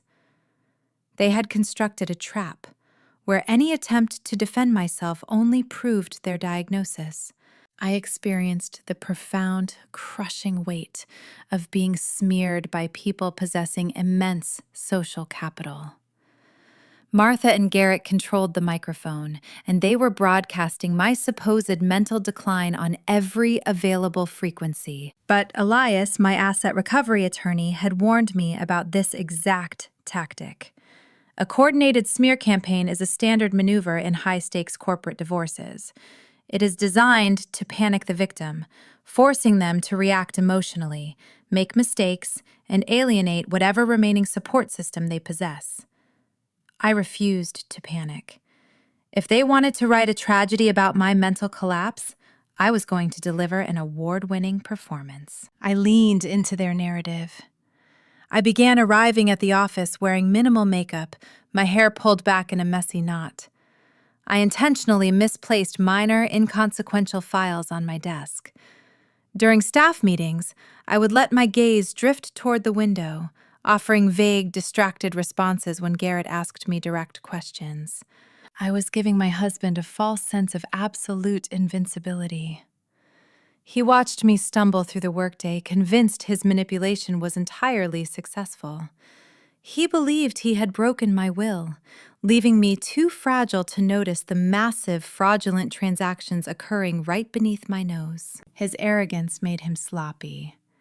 He began taking calls from Lauren in the hallway, no longer bothering to close the door to his private office. He left his encrypted tablet unlocked on the kitchen counter while he showered. He thought I was too depressed to care. Privately, my mind was sharper than it had ever been. Behind the facade of the distracted wife, I was meticulously constructing a comprehensive dossier of their coercive control. I treated the smear campaign like an operational audit. I created a dedicated encrypted spreadsheet. I logged every canceled social engagement. I recorded the date, time, and specific phrasing of every passive-aggressive text message Martha sent me. I documented the pitying remarks from the community, noting the source and the context of the rumor. Every piece of gossip, every whispered lie, and every attempt to isolate me was cataloged and timestamped. I was gathering evidence of a coordinated, malicious effort to systematically destroy my professional and personal reputation. In civil court, this documentation would transform their whispers from mere social drama into actionable defamation and intentional infliction of emotional distress. They thought they were burying me under a mountain of rumors. They did not realize I was organizing the dirt, preparing to bury them in a landslide of their own creation. The tension in the office reached a boiling point on a Thursday afternoon. Lauren had grown increasingly emboldened by my manufactured fragility. She began offering unsolicited advice on my dispatch routing, attempting to assert dominance in front of the ramp crew. "You know," Ashley Lawrence said, leaning against my desk with a steaming cup of coffee. "I noticed you scheduled the coastal flight for the early morning. With the incoming fog bank, it might be better to delay it until noon. I can handle the rescheduling if you are feeling overwhelmed today." She was wearing a tailored flight suit, projecting an image of crisp, capable authority. She looked at me with a sickening blend of condescension and triumph. She believed she had already won the war. I looked up from my monitors, letting my shoulders slump forward. I offered her a weak, trembling smile. "You are probably right, Lauren," I said, my voice barely above a whisper. "The weather patterns have been so hard to track lately. I just cannot seem to focus. Thank you for catching that. I will let you handle the update." Lauren beamed, a self-satisfied smirk spreading across her face. She patted my shoulder, her touch lingering just a second too long. "Do not worry about a thing," she murmured. "We have got it covered." She walked away, her boots clicking confidently against the linoleum floor. I watched her go, my trembling smile instantly vanishing, replaced by a cold, hard line. She had just taken responsibility for a flight route that I knew was statistically guaranteed to encounter severe, unexpected turbulence based on the unreleased federal meteorological data I possessed. It was not dangerous, but it would be a highly unpleasant, jarring ride for the passengers, resulting in immediate customer complaints directed squarely at the pilot who authorized the departure time. I was not just playing the victim. I was actively handing them enough rope to hang themselves professionally. My performance was working flawlessly, but Martha was not satisfied with merely ruining my reputation. She wanted me entirely removed from the corporate structure. She wanted the final signature that would sever my legal ties to the business, leaving me holding the bag for the forged debt, while she and Garrett walked away with the assets. The following week, her private assistant sent another calendar notification. It was marked urgent. Martha was summoning me to a private lunch at the most exclusive members-only dining club in Anchorage. The subject line read simply, "Corporate Restructuring." The Whisper campaign had laid the groundwork. Now she was bringing in the heavy artillery. The ambush was set, and she expected me to walk into the crossfire unarmed. She had no idea she was inviting a ghost to the table. The invitation arrived via digital calendar invite, marked with an urgent red exclamation point. Corporate Restructuring Lunch. The location was Simon's, an exclusive, members-only dining club, perched high above downtown Anchorage. It was the kind of establishment where multi-million-dollar oil deals were struck over dry martinis and bone-in ribeyes. Martha had been a platinum member for 2 decades. She was commanding me onto her home turf, surrounded by her peers, where she assumed I would be too intimidated to cause a scene. I dressed carefully for the occasion. I chose a gray cashmere sweater and a simple, unadorned skirt. I wore very little makeup and let a few stray hairs escape the loose bun at the nape of my neck. I needed to project the exact image Martha had spent weeks constructing for the aviation community. The fragile, unraveling wife pushed to the brink by the long winter and the demands of the business. I walked into the hushed, carpeted dining room, ensuring my steps were hesitant, my gaze slightly lowered. Martha was already seated at a secluded corner booth, a prime location that afforded privacy while maintaining a commanding view of the room. She wore a tailored crimson blazer, looking sharp, powerful, and entirely predatory. She did not stand when I approached. She offered a tight, patronizing smile and gestured to the leather seat across from her. "Sit, Ashley," she said, her voice dropping into a register of feigned, deep maternal concern. "You look exhausted. Have you been sleeping?" I sank into the booth, clutching my small leather handbag in my lap like a shield. "Not well," I murmured, keeping my voice soft, letting a manufactured tremor slip into my tone. "The logistics, the scheduling, it just feels like the walls are closing in lately." Martha leaned forward, resting her manicured hands on the polished mahogany table. She signaled the waiter, ordering a glass of Chardonnay for herself and a sparkling water for me. A subtle power play indicating she was controlling the narrative and my consumption. "Garrett and I are very worried about you," Martha said smoothly. "We have seen the toll this company is taking on your mental health. The aviation industry is brutal, Ashley. It requires a certain fortitude, a capacity to handle high-stakes pressure without breaking. It is becoming increasingly clear that you are struggling to maintain that capacity." I looked down at the silver fork resting next to my pristine white napkin. I forced a small, choked sigh. "I am trying, Martha. I really am." She reached across the table, placing her cold, ringed hand over mine. "I know you are dear, but sometimes trying is not enough. Sometimes the most courageous thing a person can do is recognize when it is time to step away, to prioritize their own healing." She withdrew her hand, reached into her designer tote bag, and produced a thick brown manila envelope. The heavy paper hit the polished mahogany with a dull, authoritative thud. She slid it across the table toward me. "Garrett and I want to offer you a compassionate exit," Martha stated, her tone shifting from maternal concern to sheer, calculating corporate efficiency. Inside that envelope is a buyout offer for your 30% operational stake in the company. We are willing to purchase your shares, allowing you to resign immediately and focus entirely on your recovery. I stared at the envelope. My heart executed a slow, rhythmic pounding against my ribs. This was the moment. The culmination of their elaborate, deceitful architecture. I reached out and pulled the envelope toward me.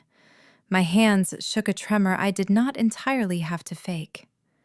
The sheer audacity of the maneuver was breathtaking. I opened the flap and pulled out the legal contract. I scanned the first page, absorbing the figures listed under the compensation clause. The offer was an absolute insult. It was pennies on the dollar. It represented less than 10% of the actual market value of my operational equity. It was a predatory lowball offer designed to strip me of my legacy while offering the illusion of a golden parachute. "This," I whispered, staring at the numbers, letting my voice crack. "This is barely enough to cover a year of living expenses." Martha took a slow sip of her Chardonnay. She set the glass down, her expression hardening into a mask of pure, unadulterated, ruthless ambition. "It is a generous offer, considering the liability you currently represent," she countered sharply. "Let us be brutally honest, Ashley. If you refuse this buyout, if you insist on dragging this out, I will have no choice but to protect my initial investment. I will immediately call in the primary loans I extended to the company. The threat hung in the air, heavy and lethal. The company does not have the liquid capital to repay those loans immediately. Martha continued, her voice a low, lethal purr. We will be forced to declare bankruptcy. The assets will be liquidated. You will lose your shares. Regardless, but worse, as a legal co-signer on the secondary corporate debt, you will be held personally responsible for the fallout. She paused, letting the silence stretch, ensuring the weight of the threat crushed the breath from my lungs. And she added softly, I happen to know that you recently co-signed a substantial second mortgage on your primary residence. If the company collapses, the bank will seize your home. You will be left with absolutely nothing. No job, no company, no house, just a mountain of debt and a reputation for mental instability. Take the buyout, Ashley. Take the money, sign the non-disclosure agreement, and walk away quietly. It was a brilliant, flawless trap. She had weaponized the forged second mortgage, using the very crime Garrett had committed as the leverage to force my surrender. They had backed me into a corner where every exit led to my financial ruin. Or so they believed. I looked up from the contract. I met her gaze. I channeled every ounce of fear, confusion, and defeat I could muster. I let my eyes well with unshed tears. I slumped back against the leather booth, the picture of a woman entirely broken by a superior opponent. I need time, I whispered, my voice trembling. I cannot make a decision like this right now. I need to process this. Martha smiled. It was not a warm smile. It was the satisfied smirk of a predator watching its prey stop struggling. Of course, she said smoothly. We want you to feel comfortable with your decision. Take 48 hours, review the documents with a counselor, talk to your therapist. But I strongly advise you to sign. Garrett will stop by the house on Friday evening to collect the paperwork. I slid the contract back into the envelope, clutching it to my chest. I stood up, offering a weak, trembling nod. Thank you, Martha. I will see myself out. I walked out of the dining room, moving slowly, keeping my head bowed. I waited until I reached the heavy glass doors of the lobby, until I stepped out into the freezing, bracing Alaskan air before I allowed my posture to change. The slump vanished from my shoulders. My spine straightened into a steel rod. My trembling hands steadied instantly. Martha thought she had just delivered the killing blow. She had no idea she had just handed me the murder weapon. I did not go to a counselor. I did not go home to cry. I walked 3 blocks down the icy pavement to the nondescript office building housing Elias Vance, my forensic asset recovery attorney. I bypassed the receptionist and walked directly into his private office, dropping the manila envelope onto his desk. Elias looked up from a brief, raising a single eyebrow. You look entirely too calm for a woman who just attended a corporate execution. She offered the buyout, I said, shedding my heavy wool coat, and she explicitly threatened to bankrupt the company and trigger the second mortgage if I refuse. Elias leaned forward, a genuine gleam of predatory interest sparking in his eyes. He opened the envelope and pulled out the contract.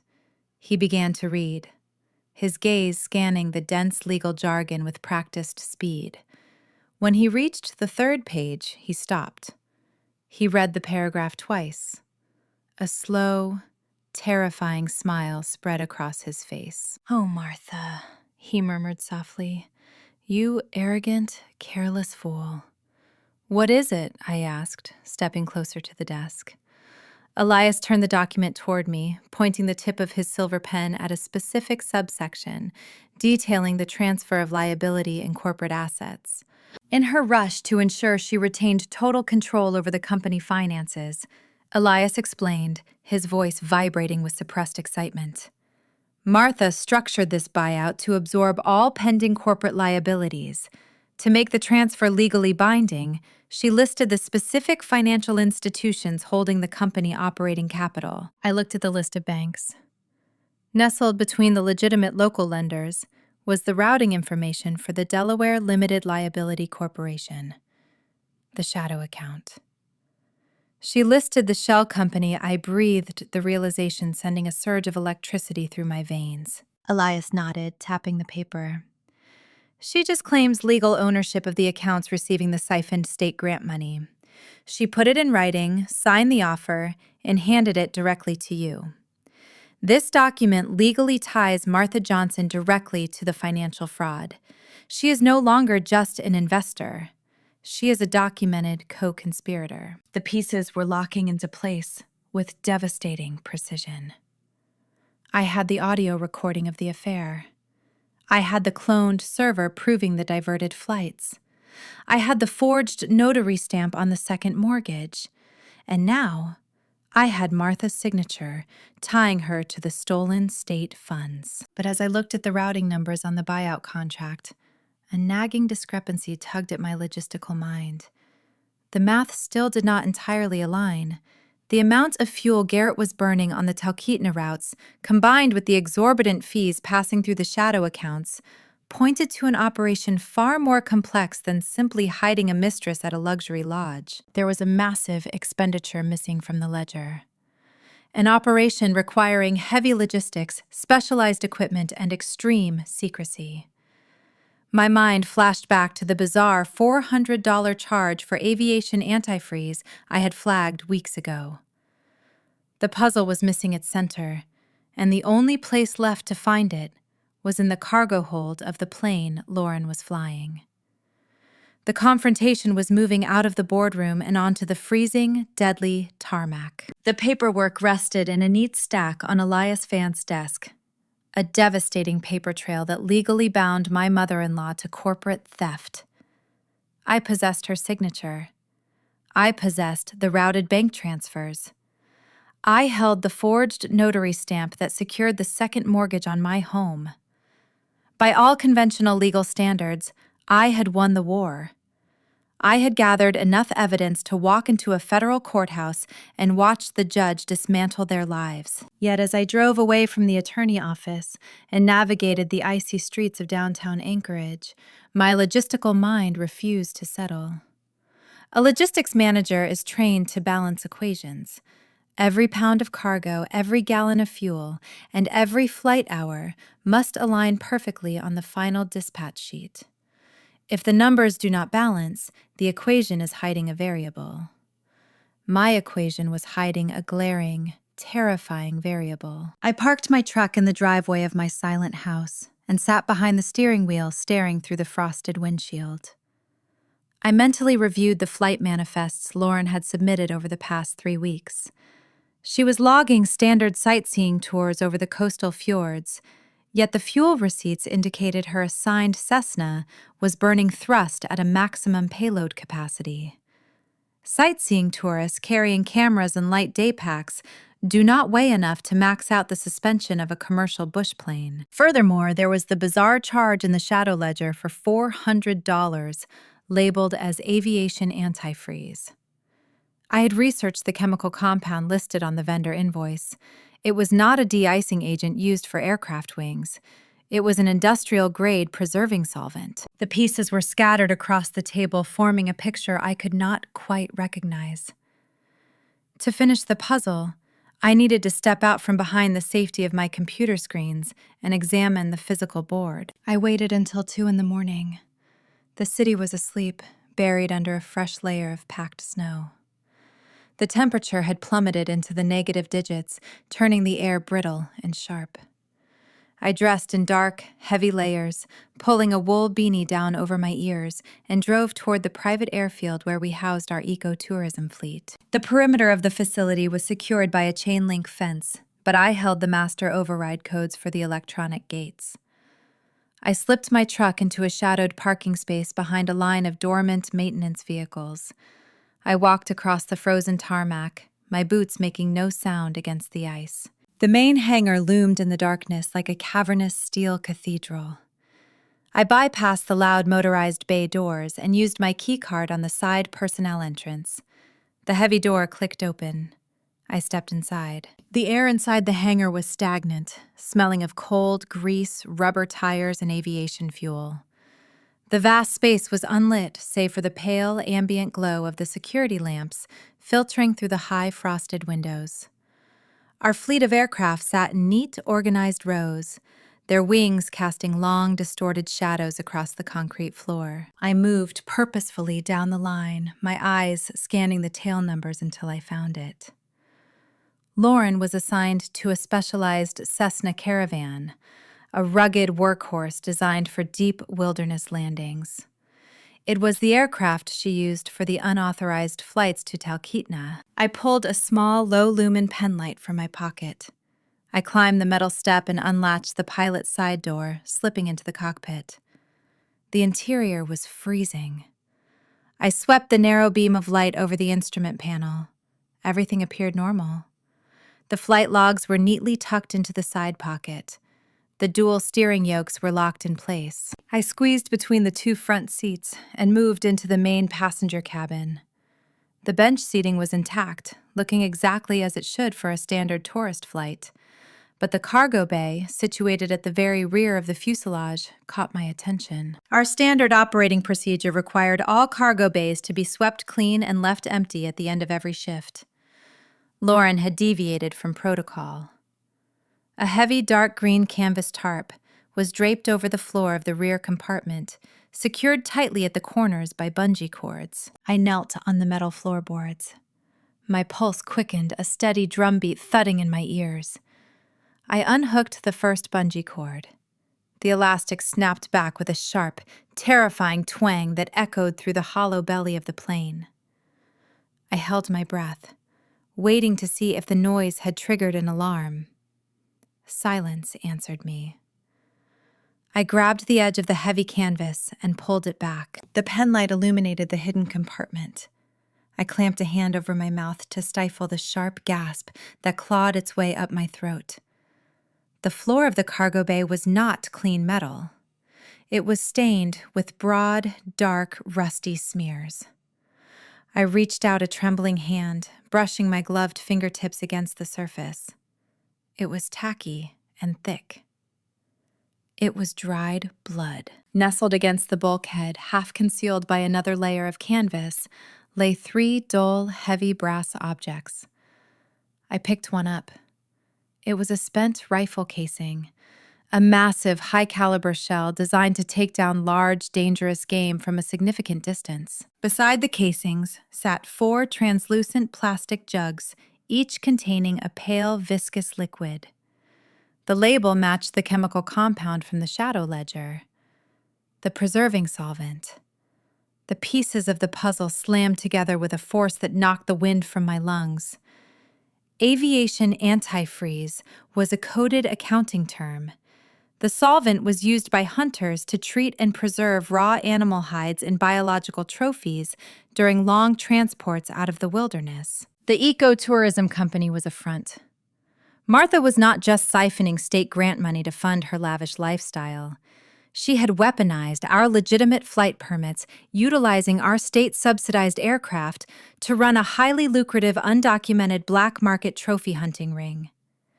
She was flying elite, wealthy clients deep into protected Alaskan wildlife preserves, bypassing game wardens and federal regulations under the guise of sustainable sightseeing tours. The heavy payload on Lauren flight manifests was not tourists. It was the weight of slaughtered wildlife, heavy rifles, and preserving chemicals. Garrett was not the mastermind. He was a desperate, indebted participant, running the logistical ground game for his mother criminal enterprise, skimming enough cash off the top to fund his affair with the very pilot they hired to fly the Bloodroots. The true scale of their operation was staggering. This was not a white-collar financial dispute. This was a sophisticated felony enterprise. If they realized I held the documentation to expose a federal poaching ring, they would not just fire me. They would silence me. A sudden, harsh mechanical grinding sound shattered the silence of the hangar. The motorized track of the main bay doors groaned into motion. The heavy metal panels began to slide apart, letting in a sweeping gust of freezing wind and the bright, sweeping headlights of an approaching vehicle. I froze, kneeling in the bloody cargo bay. Panic, cold and sharp, flooded my veins. The headlights cut across the hangar, illuminating the tail of the Cessna. I heard the engine of a truck idle, then shift into park. A car door slammed shut. Footsteps echoed against the concrete. They were light, quick, and purposeful. "Did you leave it in the cockpit?" a male voice asked, echoing from the far side of the building. It sounded like one of the night shift ramp mechanics. "I am sure I left it under the seat," a female voice replied. The tone was unmistakable. It was Lauren. "I need that logbook updated before the morning dispatch." They were walking directly toward the plane. I had seconds to react. I could not climb out the passenger door without stepping directly into their line of sight. I scrambled backward, retreating into the deepest, narrowest corner of the cargo hold. I pulled the heavy green canvas tarp over my head, flattening my body against the icy metal floorboards. The pilot door unlatched with a loud click. The suspension of the aircraft shifted slightly as Lauren climbed into the cockpit. I lay in the pitch-black darkness beneath the tarp. The air trapped in the small space was suffocating thick with the metallic, coppery stench of dried blood and the sharp chemical odor of the preserving solvent. My chest heaved, begging for oxygen, but I forced myself to take shallow, silent breaths through my nose. The beam of a flashlight swept through the cabin, the light filtering through the weave of the canvas inches above my face. "I cannot see it up here," Lauren muttered, her voice sounding terrifyingly close. "I am going to check the back." The floorboards vibrated as she moved between the front seats and stepped into the passenger cabin. I closed my eyes tightly, bracing for the moment she would reach down and pull the tarp away. My mind raced, calculating survival odds. If she found me hiding among the rifle casings in the blood, she would know I understood the entire operation. She would call Garrett. I would not walk out of this hangar. The flashlight beam swept over the tarp. I squeezed my eyes shut, my muscles coiled tight, ready to fight if the canvas moved. "Found it," Lauren announced. Suddenly, her voice drifting from the middle row of seats, it slipped between the cushions. "Thank God," the mechanic called out from the hangar floor. "Let us get out of here. It is freezing." The floorboards shifted again as Lauren retreated toward the front of the plane. The pilot door slammed shut, echoing like a gunshot. I heard her footsteps retreat across the concrete, fading as she walked back toward the idling truck. The vehicle doors closed, the engine revved, and the tires crunched over the snow as they drove away. The heavy bay doors ground shut, plunging the hangar back into silence. I did not move for 10 agonizing minutes. I lay trembling beneath the canvas, my adrenaline crashing in harsh waves. When I finally pushed the tarp aside and climbed out of the aircraft, my perspective had irreversibly changed. The game was no longer about asset recovery or a divorce settlement. It was a matter of physical survival. I slipped out of the personnel door and sprinted across the ice to my truck, my hands shaking so violently I could barely turn the ignition key. I had discovered the beating heart of their criminal enterprise. But my nighttime infiltration had left a ripple. Lauren would log her hours in the morning. Garrett would review the dispatch system. He would notice that my administrative account had pinged the server late at night. They were arrogant, but they were not stupid. The moment they sensed I was looking too closely at the cargo manifests, they would lock the doors and execute their exit strategy. The Cold War was over. Tomorrow morning, the overt hostilities would begin, starting with a very public, very humiliating corporate execution. Dawn in Anchorage arrives late during the winter. The sky was a bruised plum color when I pulled my truck into the employee parking lot. My hands gripped the steering wheel, my knuckles aching from the tension I had maintained the entire drive from my house. The metallic tang of dried blood from the cargo hold still lived in the back of my throat. I had scrubbed my skin raw under scalding water that morning, but the psychological residue of hiding inches away from the pilot who was dismantling my life clung to me like frost. I turned off the ignition, stepped out onto the salted asphalt, and braced against a bitter headwind. I pushed through the heavy glass doors of the administrative building, instantly noticing a shift in the ambient temperature of the room. The usual morning banter among the ramp mechanics was absent. A thick, expectant silence hung over the dispatch floor. I moved toward my desk, keeping my posture relaxed, ignoring the subtle, darting glances from the junior coordinators. I set my thermos down, settled into my ergonomic chair, and tapped the spacebar to wake up my primary monitor. The screen flared to life. Instead of the familiar blue interface of our proprietary logistics software, a stark, blinding crimson background illuminated my face. Block letters rendered in bright white text dominated the center of the monitor. Access denied. I did not blink. I kept my hands resting lightly on the edge of the desk, feeling the cold laminate beneath my fingertips. My pulse executed a slow, rhythmic drumbeat. The heavy oak door of the executive office clicked open. Garrett stepped out onto the dispatch floor wearing a tailored wool blazer that cost more than most of our mechanics earned in a month. Trailing a half step behind him was Lauren. She wore her crisp flight suit, her posture radiating a manufactured humility that barely concealed her surging ego. Garrett stopped in the center of the room, ensuring he commanded the attention of every employee present. He cleared his throat, projecting his voice so it echoed off the high, exposed ductwork. "Attention, everyone," Garrett announced, adopting a somber, authoritative tone.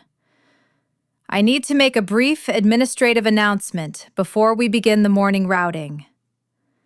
Keyboards stopped clattering.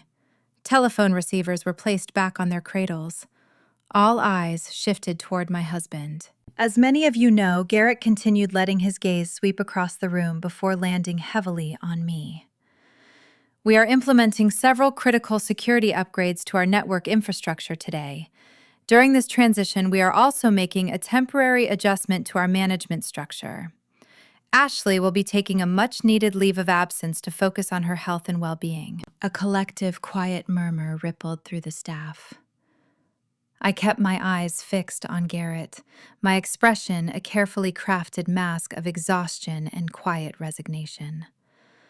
I let my shoulders slump a fraction of an inch. "This industry demands an incredible toll," Garrett said, his voice dripping with weaponized sympathy. "Ashley has carried a heavy burden for years, and we want to ensure she has the time and space required to recover from the stress she has been managing. During her absence, Lauren will be stepping in to handle the daily logistics and dispatch routing. Lauren has shown exceptional aptitude, and I expect everyone to give her their full cooperation during this transition." It was a flawless public execution. He frames my removal as an act of corporate benevolence, shielding himself behind the facade of a caring husband, while handing my career to his mistress. He was humiliating me in front of the people I had hired, trained, and managed. Lauren stepped forward, offering the room a modest, reassuring smile. "I know these are big shoes to fill," she said, her voice bright and sickeningly sweet. "But I am eager to help the team keep everything running smoothly while Ashley gets the rest she needs." I looked at the woman who had spent the previous night hauling illegal animal trophies and high-caliber rifles in the belly of a state-subsidized aircraft. She thought she was inheriting a kingdom. She had no idea she was stepping onto a sinking ship. Garrett walked over to my desk, leaning down to speak in a hushed, private register. "You need to go home, Ash," he murmured, placing a heavy hand on my shoulder. We packed a box for your personal items. It is already in the break room. Let us not make a scene. Just take the time you need. He was begging for a reaction. He wanted me to scream, to throw my thermos, to demand my security clearance back. An emotional outburst would validate every whisper, every rumor Martha had planted in the aviation community. It would prove I was unstable. I looked up at him. I channeled every ounce of defeat I could summon. Okay, I whispered, my voice trembling ever so slightly. I stood up slowly, pushing my chair back. I did not look at Lauren. I did not address the staff. I kept my head bowed, embodying the broken woman they expected to see. I walked to the break room, retrieved the small cardboard box containing my framed photographs and my favorite pens, and carried it back through the dispatch floor. The silence was deafening. I felt the pitying stares burning into my back.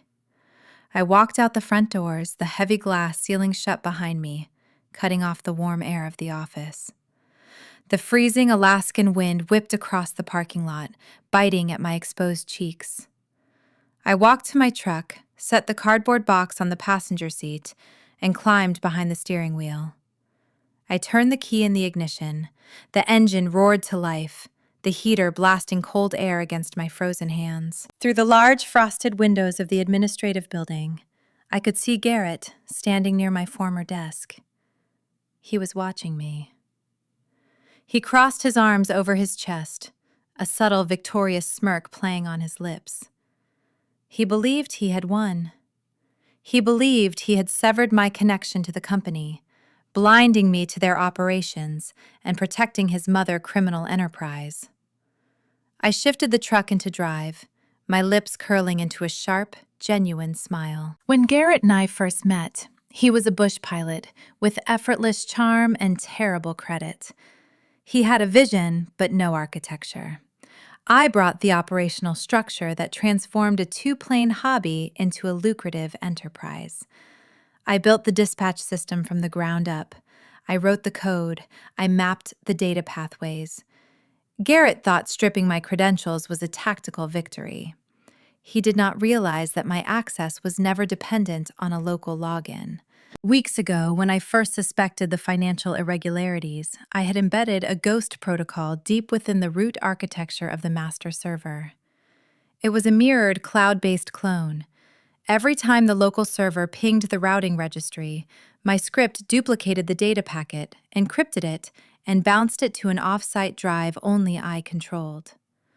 When Garrett forcefully revoked my local access this morning, he triggered a cascading sequence I had designed for this exact scenario. By locking my account, he severed the continuous flow of incoming data.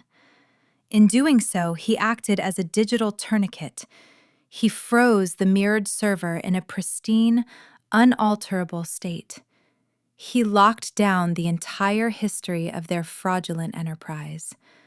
Every diverted flight path, every shadow account transfer, every invoice for preserving solvent, and every email coordinating my termination was now sealed in a cryptographic vault. If my access had remained open, their clever defense attorneys could argue that the files were still active, subject to administrative errors or manipulation. By shutting me out, Garrett had established a definitive, undeniable chain of custody. He had preserved the crime scene. I possessed a frozen snapshot of an illegal poaching ring and a federal grant fraud operation completely untainted by future keystrokes. I pulled out of the parking lot, leaving the facility behind. The snow-covered streets of Anchorage stretched out before me, gleaming under the pale winter sun. The defensive phase of my strategy was officially over. I had survived the gaslighting, the smear campaigns, the forged signatures, and the terrifying proximity to their bloody cargo. I picked up my cell phone from the center console, keeping one hand steady on the steering wheel. I bypassed my usual contacts, scrolling down to a secure, unlisted number provided by my asset recovery attorney. The time for gathering evidence was finished. It was time to hand the frozen blueprint of their destruction to the people carrying badges and federal warrants. The diner sat on the edge of the Seward Highway, a small, unassuming structure built to withstand the punishing winds roaring off the Turnagain Arm. It was the kind of place frequented by long-haul truckers and exhausted fishermen, not Anchorage high society. I chose it specifically for that reason. I sat in a vinyl booth near the back, nursing a mug of black coffee, watching the snow lash against the thick pane glass window. My heartbeat maintained a steady, measured rhythm. I was no longer a civilian caught in a domestic dispute. I was an operative, delivering a lethal payload. At precisely 2 o'clock, the bell above the door chimed. 2 men walked in, shedding snow from their heavy parkas. The taller man, Detective Miller of the Alaskan State Troopers, possessed the rugged, assessing demeanor of someone who had spent decades untangling the darker impulses of the frontier. The second man, Agent Harris, from the Federal Aviation Administration, carried a slim leather briefcase and wore an expression of perpetual skepticism. They slid into the booth across from me. No pleasantries were exchanged. This was not a social call. I understand you have information regarding significant operational irregularities at your aviation company. Detective Miller began, his voice low, blending into the ambient noise of the diner. I reached into my canvas tote bag and produced 3 thick, organized binders. I placed them on the table side by side, aligning the edges with geometric precision. I unzipped the side pocket and retrieved the encrypted flash drive, setting it gently on top of the center binder. I do not have irregularities, I replied, maintaining direct eye contact. I have a fully documented, multi-jurisdictional criminal enterprise. Agent Harris raised an eyebrow, a flicker of professional curiosity piercing his skepticism. Walk us through it, Miss Johnson. I opened the first binder. I did not speak of my broken marriage, the whispered smear campaigns, or the public humiliation I had endured that morning. Those were emotional casualties, irrelevant to the men sitting across from me. I spoke their language. I spoke in ledgers, flight paths, and statutory violations. I began with the state-subsidized ecotourism grants. I laid out the financial flowcharts detailing how Martha Johnson had orchestrated a systematic siphoning of public funds. I pointed to the specific routing numbers tracing the capital from the company operational accounts directly into the Delaware-based Shadow Corporation. This is grand larceny and state fraud, I explained, tapping the paper. The buyout contract Martha presented me last week explicitly lists her as the legal beneficiary of these shell accounts. She put her ownership in writing. Detective Miller leaned forward, inspecting the signature on the copy of the contract. The skepticism in his eyes was rapidly shifting to sharp, focused intensity. I moved to the second binder. I presented the forged second mortgage documents detailing how Garrett had leveraged our primary residence to purchase the secluded property in Talkeetna. I produced the preliminary report from the Seattle-based Forensic Document Examiner, which confirmed beyond a shadow of a doubt that my signature had been fabricated. I then pointed to the notary seal pressed into the bottom corner of the loan agreement. Beatrice Kensington. I provided documentation linking Beatrice directly to Martha Elite Social Club. This is federal bank fraud conspiracy and the corruption of a public official, I stated coldly. They utilized their social influence to secure a fraudulent stamp securing hundreds of thousands of dollars in illicit loans. Agent Harris reached for the flash drive. And what is on this? I opened the final binder. It contained high-resolution photographs I had taken inside the hangar, capturing the heavy-caliber rifle casings, the blood-stained canvas tarp, and the jugs of preserving solvent hidden in the cargo bay of Lauren-assigned Cessna. That drive contains a complete, unalterable mirror of our entire corporate dispatch server, I said, my voice dropping an octave, carrying the weight of the final, devastating blow. I locked the data clone this morning when my husband revoked my local access, establishing a definitive chain of custody. The data proves that my husband and his new pilot are utilizing state-subsidized aircraft to run an undocumented black market trophy hunting ring deep inside protected federal wilderness zones. The silence that followed was absolute. The clatter of dishes from the kitchen and the low hum of the jukebox faded away. The two investigators stared at the photographs, the sheer magnitude of the operation slowly sinking in. This was not a minor infraction. This was a sophisticated, multi-million-dollar poaching syndicate operating under the guise of sustainable tourism. They are bypassing game wardens, I continued, relentlessly pressing the advantage. They are violating federal airspace regulations, transporting biological hazards without authorization, and utilizing public grant money to fund the logistics. Detective Miller looked up from the binder, his expression grim and completely serious. Ms. Johnson, if this data verifies, we are looking at RICO charges, racketeering. You understand the implications of bringing this to us. Your company will be seized, your assets will be frozen. I anticipated this, I replied smoothly. That is why I am presenting this evidence under the formal request for legal whistleblower status. I am providing you with the exact architecture of the enterprise, the financial routing, and the physical evidence. In exchange, I require full federal and state immunity from the corporate fallout and the standard statutory percentage of the recovered public funds. Agent Harris exchanged a loaded, significant glance with Detective Miller. The FAA agent nodded slowly.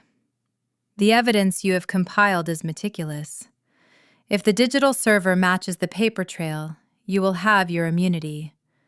But we need to catch them in the act to solidify the federal poaching charges. Paper trails can be tied up in court by expensive defense attorneys. We need the physical cargo. I closed the binders. I anticipated that requirement as well. I leaned closer, lowering my voice so the sound barely carried across the table.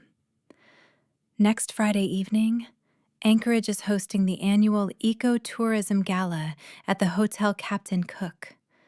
My husband and my mother-in-law are scheduled to receive a state conservation award. The entire aviation community will be in attendance.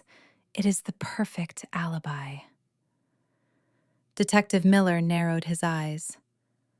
An alibi for what? Lauren is not attending the gala, I revealed, playing my final lethal card. I intercepted an encrypted email before my access was revoked. While Garrett and Martha are accepting their award, Lauren is scheduled to fly an unauthorized transport route to the Talkeetna Lodge.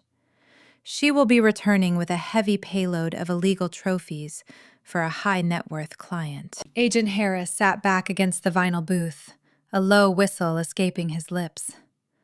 They are running a poaching flight on the exact night they are receiving a conservation award. The arrogance is staggering. Arrogance is their primary operational strategy, I confirmed.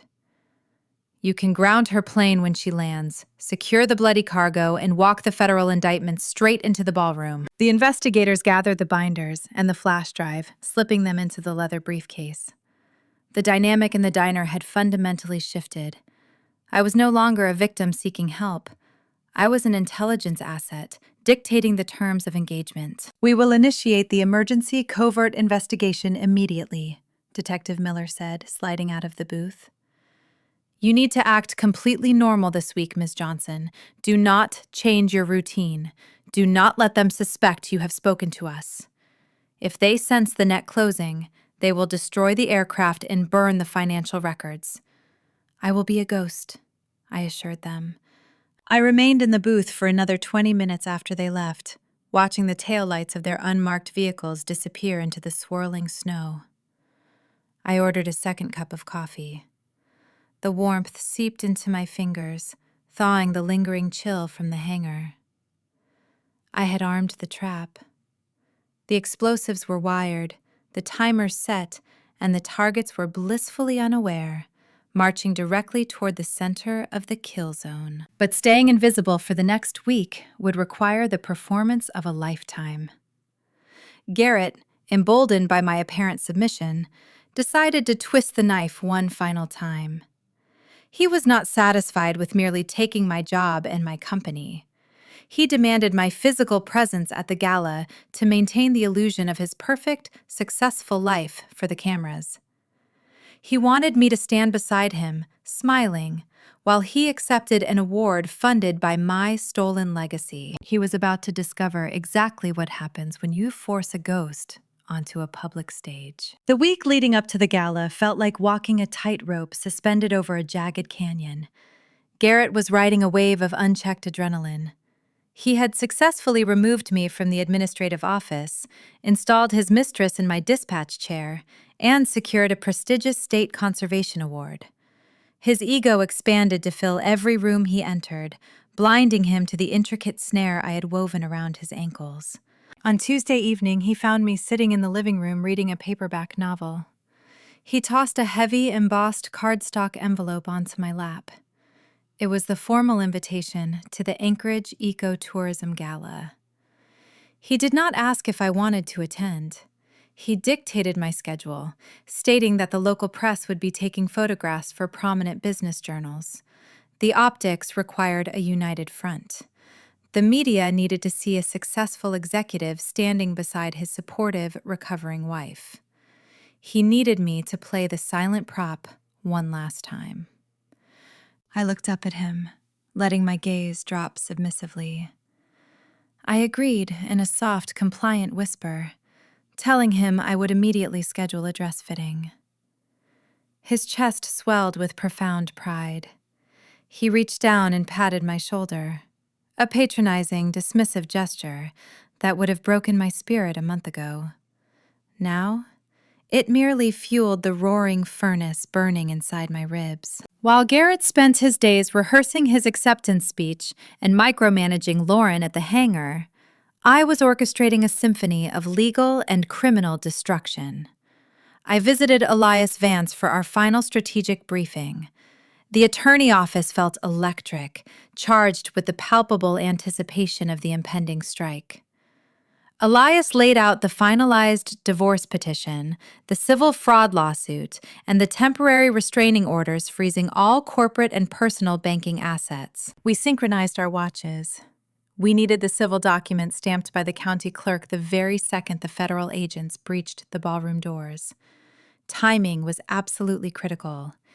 If the civil suits hit the public docket too early, Martha and her sophisticated legal team would receive an automated alert, allowing them to transfer the remaining stolen funds offshore before the criminal raid locked the accounts. Elias assured me his process servers were on standby, waiting in unmarked sedans outside the hotel venue. Later that same afternoon, my secure burner phone vibrated. Detective Miller delivered the ultimate confirmation. The federal magistrate had signed the search and arrest warrants.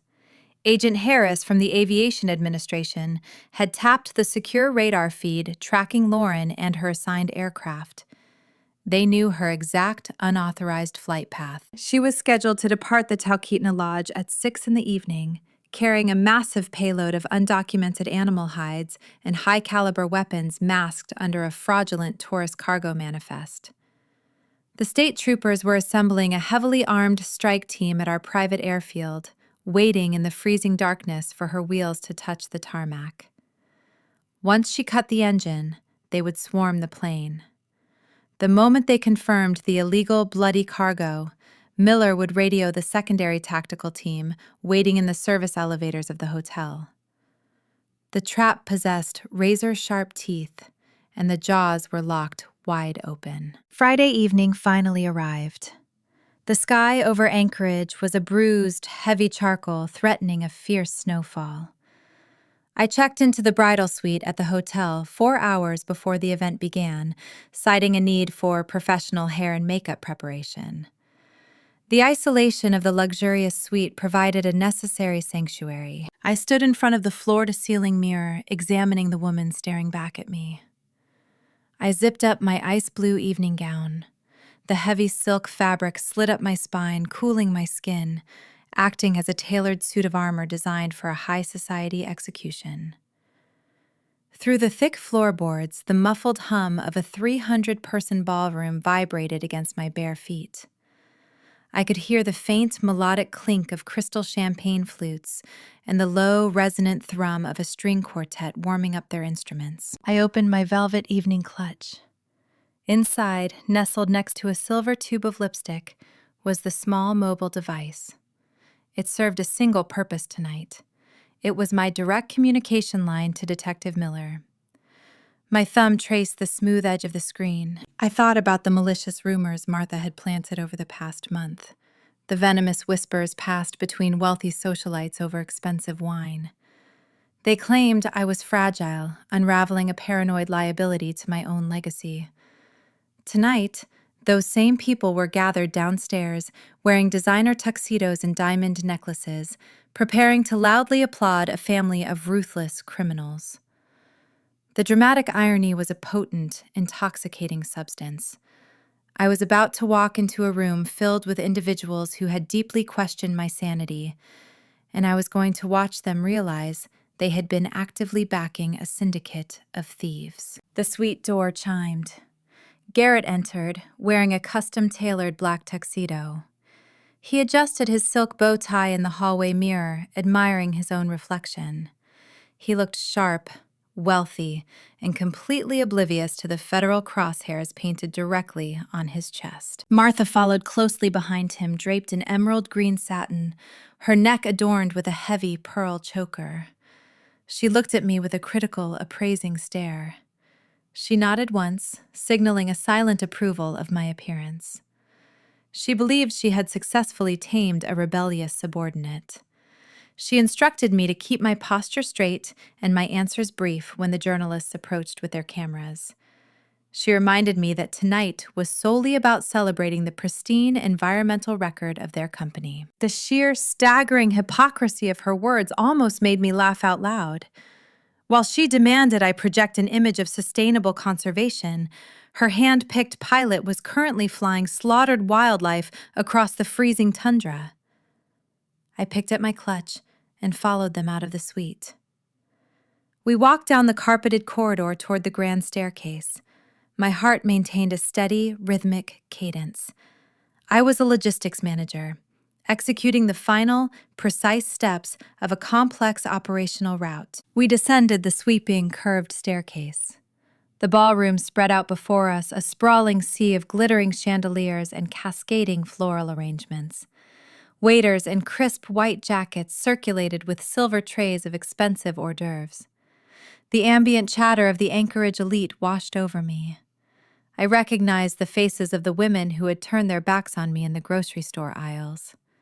I saw the rival aviation executives who had eagerly consumed Martha and her malicious gossip. Garrett placed a possessive, heavy hand on the small of my back, guiding me toward a cluster of reporters near a towering ice sculpture. Flashbulbs erupted, temporarily blinding me with their harsh white light. A journalist thrust a microphone forward, asking Garrett how it felt to be recognized as a pioneer of ecological preservation in the last frontier. Garrett offered a brilliant, heavily rehearsed smile. He spoke eloquently about his deep respect for the Alaskan wilderness, his unyielding commitment to protecting the local fauna, and the unwavering support of his dedicated family. I stood beside him, maintaining a serene, supportive expression. I did not flinch. I did not break character. I listened to him spin a web of elaborate lies on the public record, knowing that every single word he spoke was being recorded by the press, ready to be played back during his future sentencing hearing. Martha mingled with the city council members across the room, clinking her glass and accepting early congratulations. She was entirely in her element, an apex predator enjoying a lavish feast she had stolen from my hands. She caught my eye from across the crowded floor and offered a tiny, triumphant smirk. She thought the brutal war was over. She believed the buyout contract sitting on her pristine desk guaranteed her perpetual safety. I held her gaze and offered a small, polite nod in return. Let her enjoy the expensive champagne. It would be the last luxury she tasted for a very long time. I checked the silver watch on my left wrist. It was 7:55 in the evening. The string quartet transitioned into a lively, upbeat tempo. The event coordinator stepped up to the main podium, tapping the microphone to signal the beginning of the awards presentation. The massive crowd began to gravitate toward the stage, finding their assigned seats at the round banquet tables. I remained standing near the back of the room, positioning myself in the shadows, near the carved mahogany double doors. I needed a clear, unobstructed vantage point for the impending arrival. My burner phone vibrated a single, sharp pulse against the velvet lining of my clutch. The signal. Lauren had landed at the airfield. The bloody cargo was secured. The raid was active. I took a deep, steadying breath, smoothing the heavy silk fabric of my ice blue gown. The clock struck 8. The applause rolling through the grand ballroom was deafening, a wave of manufactured adoration crashing against the crystal chandeliers. Garrett stood at the podium, bathed in the warm glow of the spotlight, holding the etched glass conservation award high above his head. He was practically vibrating with triumph. He leaned into the microphone, his voice smooth and resonant, echoing through the massive space. "This award," he began, his tone dripping with practiced humility, "is a testament to the untamed beauty of the Alaskan wilderness and our unwavering commitment to protecting it for future generations. I share this honor with my incredible mother, Martha, who instilled in me a deep respect for the natural world." He gestured toward the front table, where Martha sat, beaming with maternal pride. She raised her champagne flute in acknowledgement, the very picture of an Anchorage matriarch. I stood near the back of the room, partially concealed by a towering arrangement of white winter lilies. My burner phone buzzed once against the palm of my hand. The text message from Detective Miller contained a single word: breach. I slipped the phone back into my evening clutch. The operation was live. Lauren had landed the Cessna at the private airfield. The state troopers had cracked the cargo hold, confirming the massive haul of illegal wildlife trophies and high-caliber weaponry. The federal net had officially dropped. Garrett continued his speech, spinning a web of elaborate lies about sustainable tourism and ecological stewardship. He was utterly oblivious to the hurricane gathering just outside the ballroom doors. He thought he was the king of the frontier, standing at the absolute summit of his career. He never saw the fall coming. The heavy, carved mahogany doors at the rear of the ballroom did not burst open with a cinematic crash. They swung inward with a deliberate, heavy thud, parting the sea of waiters gathered near the entrance. The string quartet seated near the stage faltered on a high note, the cellist lowering his bow in confusion. 10 individuals entered the room. They moved in perfect synchronized formation. They did not wear evening gowns or tailored tuxedos. 6 wore the crisp, dark uniforms of the Alaskan State Troopers, their utility belts heavy with the unmistakable weight of tactical gear. The remaining 4 wore the dark windbreakers of federal agents, the yellow lettering of the FBI and the FAA stark against the fabric. They did not shout. They did not draw their weapons. They possessed the terrifying, silent authority of men who already held all the winning cards. They moved down the center aisle of the ballroom, parting the crowd of Anchorage elite like an icebreaker cutting through a frozen fjord. The murmurs rippling through the crowd died instantly. The ballroom, previously buzzing with the energy of 300 guests, plunged into a suffocating, breathless silence. The only sound was the heavy rhythmic thud of tactical boots marching across the carpet. Garrett stopped speaking mid-sentence. His confident smile froze, morphing into an expression of profound confusion. He lowered the microphone, his eyes tracking the approaching agents. He looked toward the front table, seeking his mother guidance. Martha stood up slowly from her chair, her emerald satin gown rustling in the quiet room. Her expression tightened into a mask of rigid indignation. She opened her mouth to demand an explanation to leverage her vast social capital and command the intruders to leave her event. She never got the chance. Detective Miller stepped up to the edge of the stage, bypassing the decorative floral arrangements. He did not ask for permission to speak. He simply projected his voice, deep and authoritative, commanding the absolute attention of every person in the room. Garrett Johnson Miller announced his voice, carrying clearly without the aid of a microphone. You are under arrest for conspiracy to commit federal wire fraud violations of the Lacey Act regarding the illegal transport of wildlife and grand larceny. The words struck the ballroom like a physical blow. A collective, horrified gasp echoed off the vaulted ceiling. The prominent business leaders, the politicians, the rival aviation executives, they all stared in stunned disbelief as the golden boy of the Anchorage tourism sector was publicly dismantled. Garrett's face drained of all color, transforming into a sickly, ashen gray. He took a stumbling step backward, nearly dropping the heavy glass award. "This is a mistake," he stammered, his voice cracking, panic shattering his polished facade. "There is a massive misunderstanding here." "There is no misunderstanding, Mr. Johnson Miller," replied coldly. "We have secured your aircraft at the Talkeetna airfield. The illegal cargo has been processed. Your pilot, Lauren, is currently in federal custody." Garrett's knees buckled slightly. He gripped the edges of the podium to remain upright. The mention of Lauren's name, combined with the specific location of the airfield, shattered his illusion of safety. He realized the authorities possessed the entire blueprint of his secret life. Agent Harris from the Aviation Administration stepped forward, turning his attention to the front table.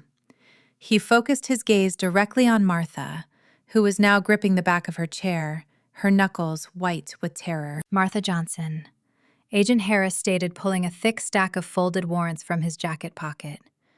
"You are also under arrest. We have executed federal warrants on your corporate and personal accounts. You are being charged with organizing a criminal syndicate, money laundering, state grant funds, and conspiracy to commit federal bank fraud." Martha opened her mouth, but no sound emerged. The powerful, commanding matriarch, the woman who had threatened to ruin my life over afternoon tea, was suddenly reduced to a trembling, fragile shell. She looked around the room, her eyes darting frantically, seeking an ally among her wealthy peers. The Anchorage elite stared back at her with expressions of sheer horror and revulsion.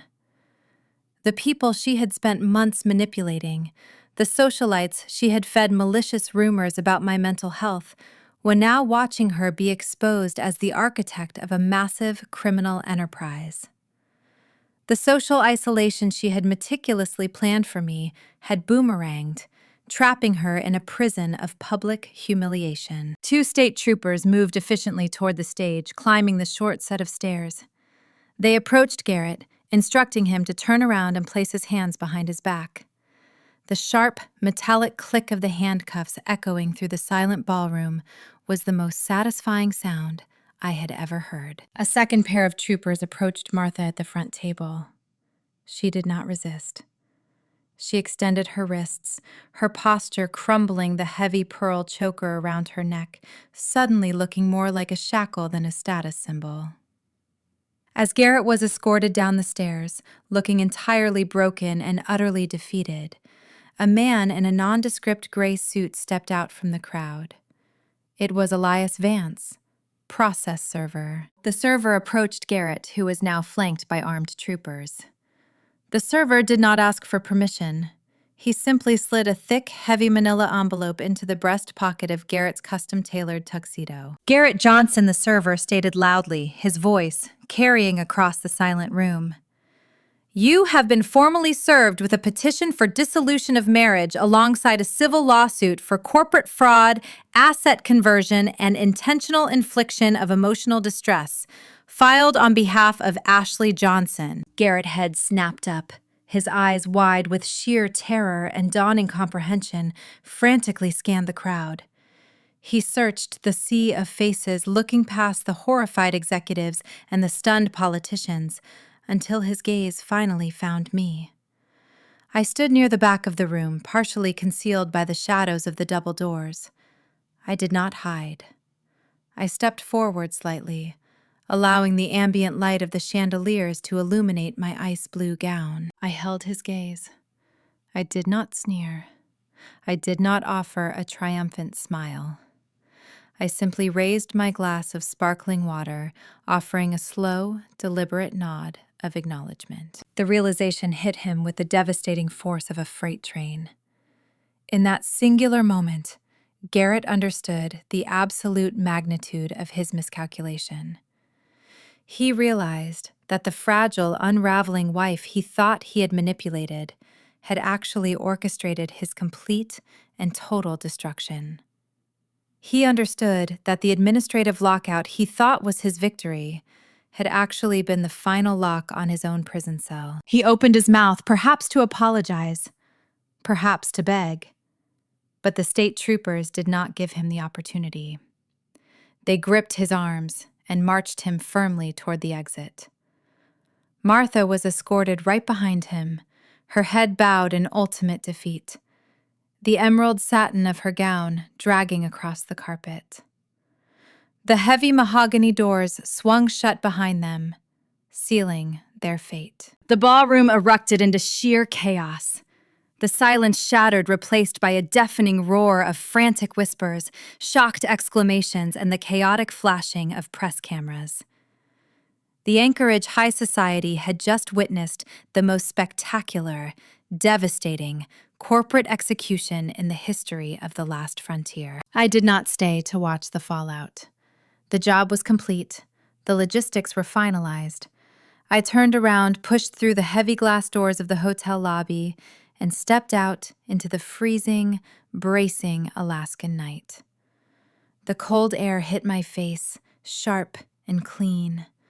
The snow was falling heavily now, burying the streets of the city under a fresh, pristine layer of white. I hailed a passing taxi, gave the driver the address to a secure hotel across town, and leaned back against the leather seat. The war was over. The fraudulent empire lay in ruins, crushed under the weight of its own arrogance. The legal machinery was now in motion, grinding down the remaining assets and preparing the indictments. But my role as the architect was finished. I had survived the winter, and now it was time to build a new life in the thaw. The legal system does not operate with the dramatic flair of a television broadcast. It operates with the slow, crushing efficiency of a glacier grinding rock into fine dust. In the weeks following the gala, the Anchorage aviation community watched the systematic dismantling of a dynasty. The federal prosecutors did not offer leniency, nor did they entertain plea deals for the primary architects of the crime. Garrett tried to leverage his charm during the initial arraignment hearing. He smiled at the federal judge as if a simple misunderstanding had occurred over a scheduling error. He wore a tailored suit and projected the aura of a successful businessman caught in a bureaucratic snare. The judge remained unmoved and denied bail. The evidence I provided was too pristine to argue against. The frozen dispatch server, combined with the bloody cargo seized directly on the tarmac, created an impenetrable cage. Lauren, facing decades in federal prison for her role in the poaching syndicate and the illegal transport of biological hazards across protected borders, did not hesitate to save herself. Within 48 hours of her arrest, she turned state evidence against my husband. There is no loyalty among thieves when the heavy steel door of a holding cell slides shut. She detailed every unauthorized flight, every client transaction, and every instruction Garrett had given her, sealing his fate with undeniable, sworn testimony. Yet it was Martha who suffered the most exquisite downfall. She had built her entire identity on social currency, financial leverage, and the perceived superiority of her family name. The civil fraud lawsuits I filed alongside Elias Vance hit the public docket the Monday following her arrest. The local news stations broadcasted the intricate details of her shadow accounts, the siphoned state grants, and the forged second mortgage. The elite social club she helped found convened an emergency board meeting and quietly revoked her platinum membership. The wealthy peers she had manipulated turned their backs, refusing to answer her calls or fund her legal defense. The isolation she had meticulously planned for me became her own permanent reality. When the state tax assessors and federal authorities tallied the fines, back taxes, and court-ordered restitution, her liquid capital was instantly eradicated. The government placed a lien on her assets. 4 months later, I attended her estate liquidation auction. I stood near the back of the crowded exhibition hall, wearing a comfortable wool sweater and holding a warm cup of cider. I watched the auctioneer sell off her curated museum-grade art collection, her antique mahogany furniture, and the deed to her sprawling hillside mansion. Every strike of the wooden gavel directed funds toward satisfying my civil judgments and the staggering state penalties.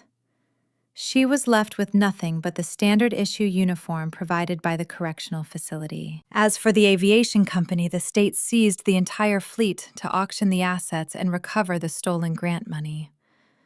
My financial perimeter held firm. Because of my formal whistleblower status and the meticulous forensic separation of my personal funds into the untraceable trust Elias had established, I was entirely shielded from the corporate bankruptcy. The bank investigators verified the fraudulent notary stamp on the second mortgage, formally clearing my name from the debt and initiating an investigation into Beatrice Kensington. The state of Alaska awarded me the statutory percentage of the recovered public funds.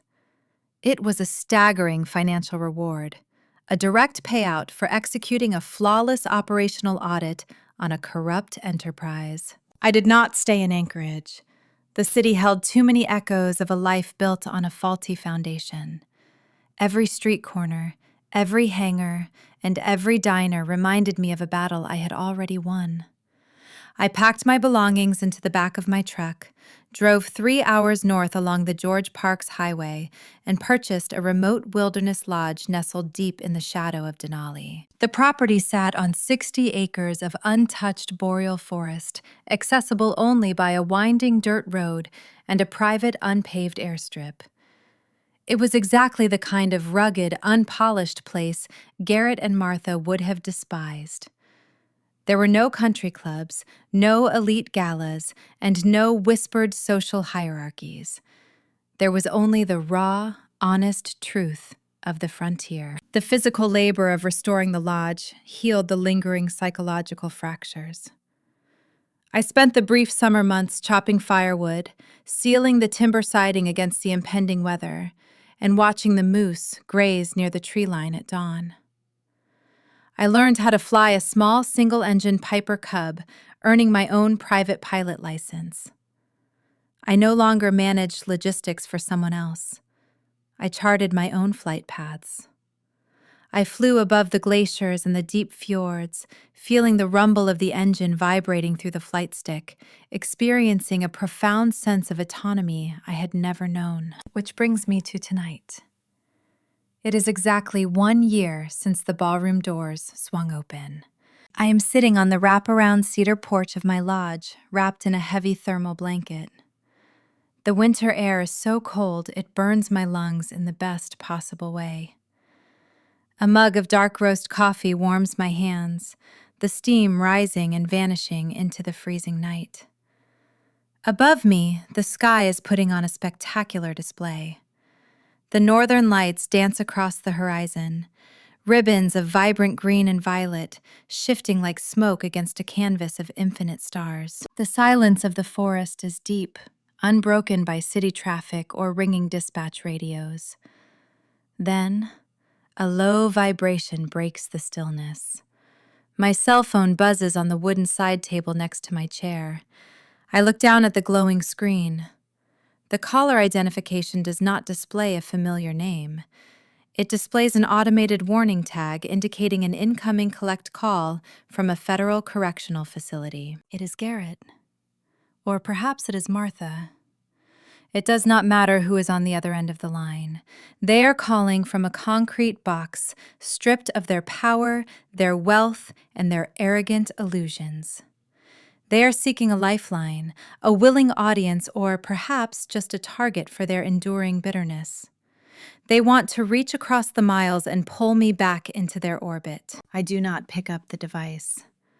I watch the bright screen illuminate the grain of the cedar table. I count the seconds. 1, 2, 3. I reach out with a gloved finger and press the red button to reject the call. A menu prompt appears on the display offering the option to block the number permanently. I tap Confirm. The screen fades to black, plunging the porch back into quiet darkness. I pick up my coffee, lean back in my wooden chair, and look back up at the aurora borealis. The stars are bright, the air is clean, and the peace I built with my own 2 hands is finally, entirely earned. In the tapestry of American culture, the traditional family structure is frequently held up as the ultimate sanctuary. We are taught from a very young age that blood is thicker than water, that family is the anchor holding us steady in a turbulent, unpredictable world. We gather around dining tables at holidays, carving turkeys and passing platters, clinging desperately to the belief that these shared meals represent safety. But Fiona's story, the quiet, methodical dismantling of a toxic legacy to protect her 10-year-old daughter Lily, forces us to look into the mirror and ask a much more difficult question. What happens when the sanctuary becomes the threat? What is a mother's true responsibility when the people who share her child's last name demand submission at the cost of the child's soul? For generations, a dangerous misconception has been woven into the fabric of our parenting values. The idea that keeping the peace is synonymous with keeping a family together. We encourage our children to bite their tongues, to hug relatives who make them uncomfortable, to apologize for truths that inconvenience the adults in the room. We call it respect. We call it tradition. But when Lily was forced to wear a cardboard sign declaring her a family disgrace simply for pointing out a harsh, uncomfortable truth, the illusion of that tradition shattered. Fiona did not scream or break plates. She did something far more profound. She recognized that true family responsibility is not about preserving the comfort of the elders. It is about protecting the innocence and the moral compass of the child. Emotional awareness in parenting begins with the radical decision to believe your child. When Lily sat freezing in a corner, stripped of food and dignity, she wasn't just being punished. She was being taught that her reality did not matter. By taking that sign off her daughter's neck, Fiona was rewriting the generational code. She was teaching Lily that fairness and honesty are not negotiable commodities to be traded for a seat at the holiday table. Let us examine the cardboard sign itself. The sheer cruelty of an elder forcing a child to physically wear their alleged sins is a grotesque distortion of traditional values. It represents a generational tactic used to enforce silence. In too many households, tradition is wielded as a weapon to demand compliance, rather than a tool to foster connection. When Judith hung that sign around Lily's neck, she wasn't punishing a lie. She was attempting to execute the child's burgeoning sense of justice. Fiona's quiet retrieval of her daughter, her refusal to engage in a screaming match in the doorway, speaks volumes about emotional maturity. She understood that you cannot debate a predator into developing empathy. You can only remove their access to the prey. Raising children with integrity requires more than just telling them not to lie. It requires showing them what to do when the world punishes them for telling the truth. Honesty is a heavy burden, and it is the parent's job to help carry it. When Fiona pulled her car over on a dark Virginia street, held her trembling daughter, and said, "You are the bravest person I know," she was laying down a foundation stronger than any piece of real estate. She was validating her daughter's internal compass. In our modern rush to cultivate success, resilience, and academic achievement in our kids, we often overlook this vital emotional infrastructure. We forget that the most critical, long-term guidance we can offer is the assurance that their voice matters. If a child learns that speaking the truth results in exile, they will spend the rest of their lives building a home in the shadows of someone else's lies. This narrative also reveals the profound, quiet architecture of a father's love. Consider the depth of Ryan's foresight. In a society that often equates masculinity with outward displays of dominance, Ryan's strength was rooted in quiet administrative protection. He saw the cracks in his family's foundation. He knew that the people who raised him loved the concept of control more than the reality of connection. By secretly deeding the house to Fiona before his death, he exercised the ultimate form of family responsibility.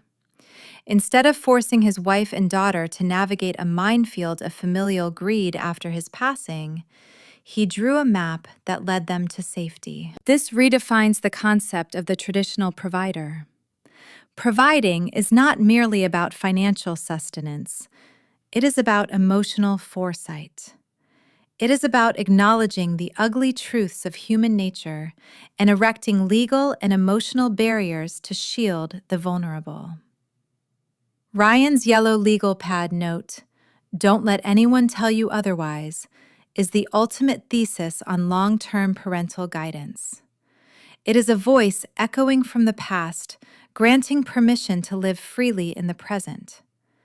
It is a stark reminder that sometimes loving your family means protecting them from your own bloodline. The aftermath of Fiona's decisive legal and emotional boundary setting offers a beautiful, stark look at what a healthy family structure actually resembles. It doesn't always look like a crowded dining room on Christmas Eve. Sometimes it looks like a mother and daughter eating grilled cheese on the couch, the lights of a crooked Christmas tree blinking in the quiet, safe space they claimed for themselves. It looks like a former workshop painted blue because blue is the color of thinking. True emotional awareness means recognizing that peace is not the absence of conflict. It is the presence of safety. By enforcing boundaries by utilizing the cold, indifferent mechanisms of the law to hold her abusers accountable, Fiona taught her daughter that self-respect is a measurable, actionable practice. Stories like Fiona's and Lily's are not just tales of survival. They are blueprints for rebuilding. They ask us to examine the foundations of our own homes and the legacies we are passing down.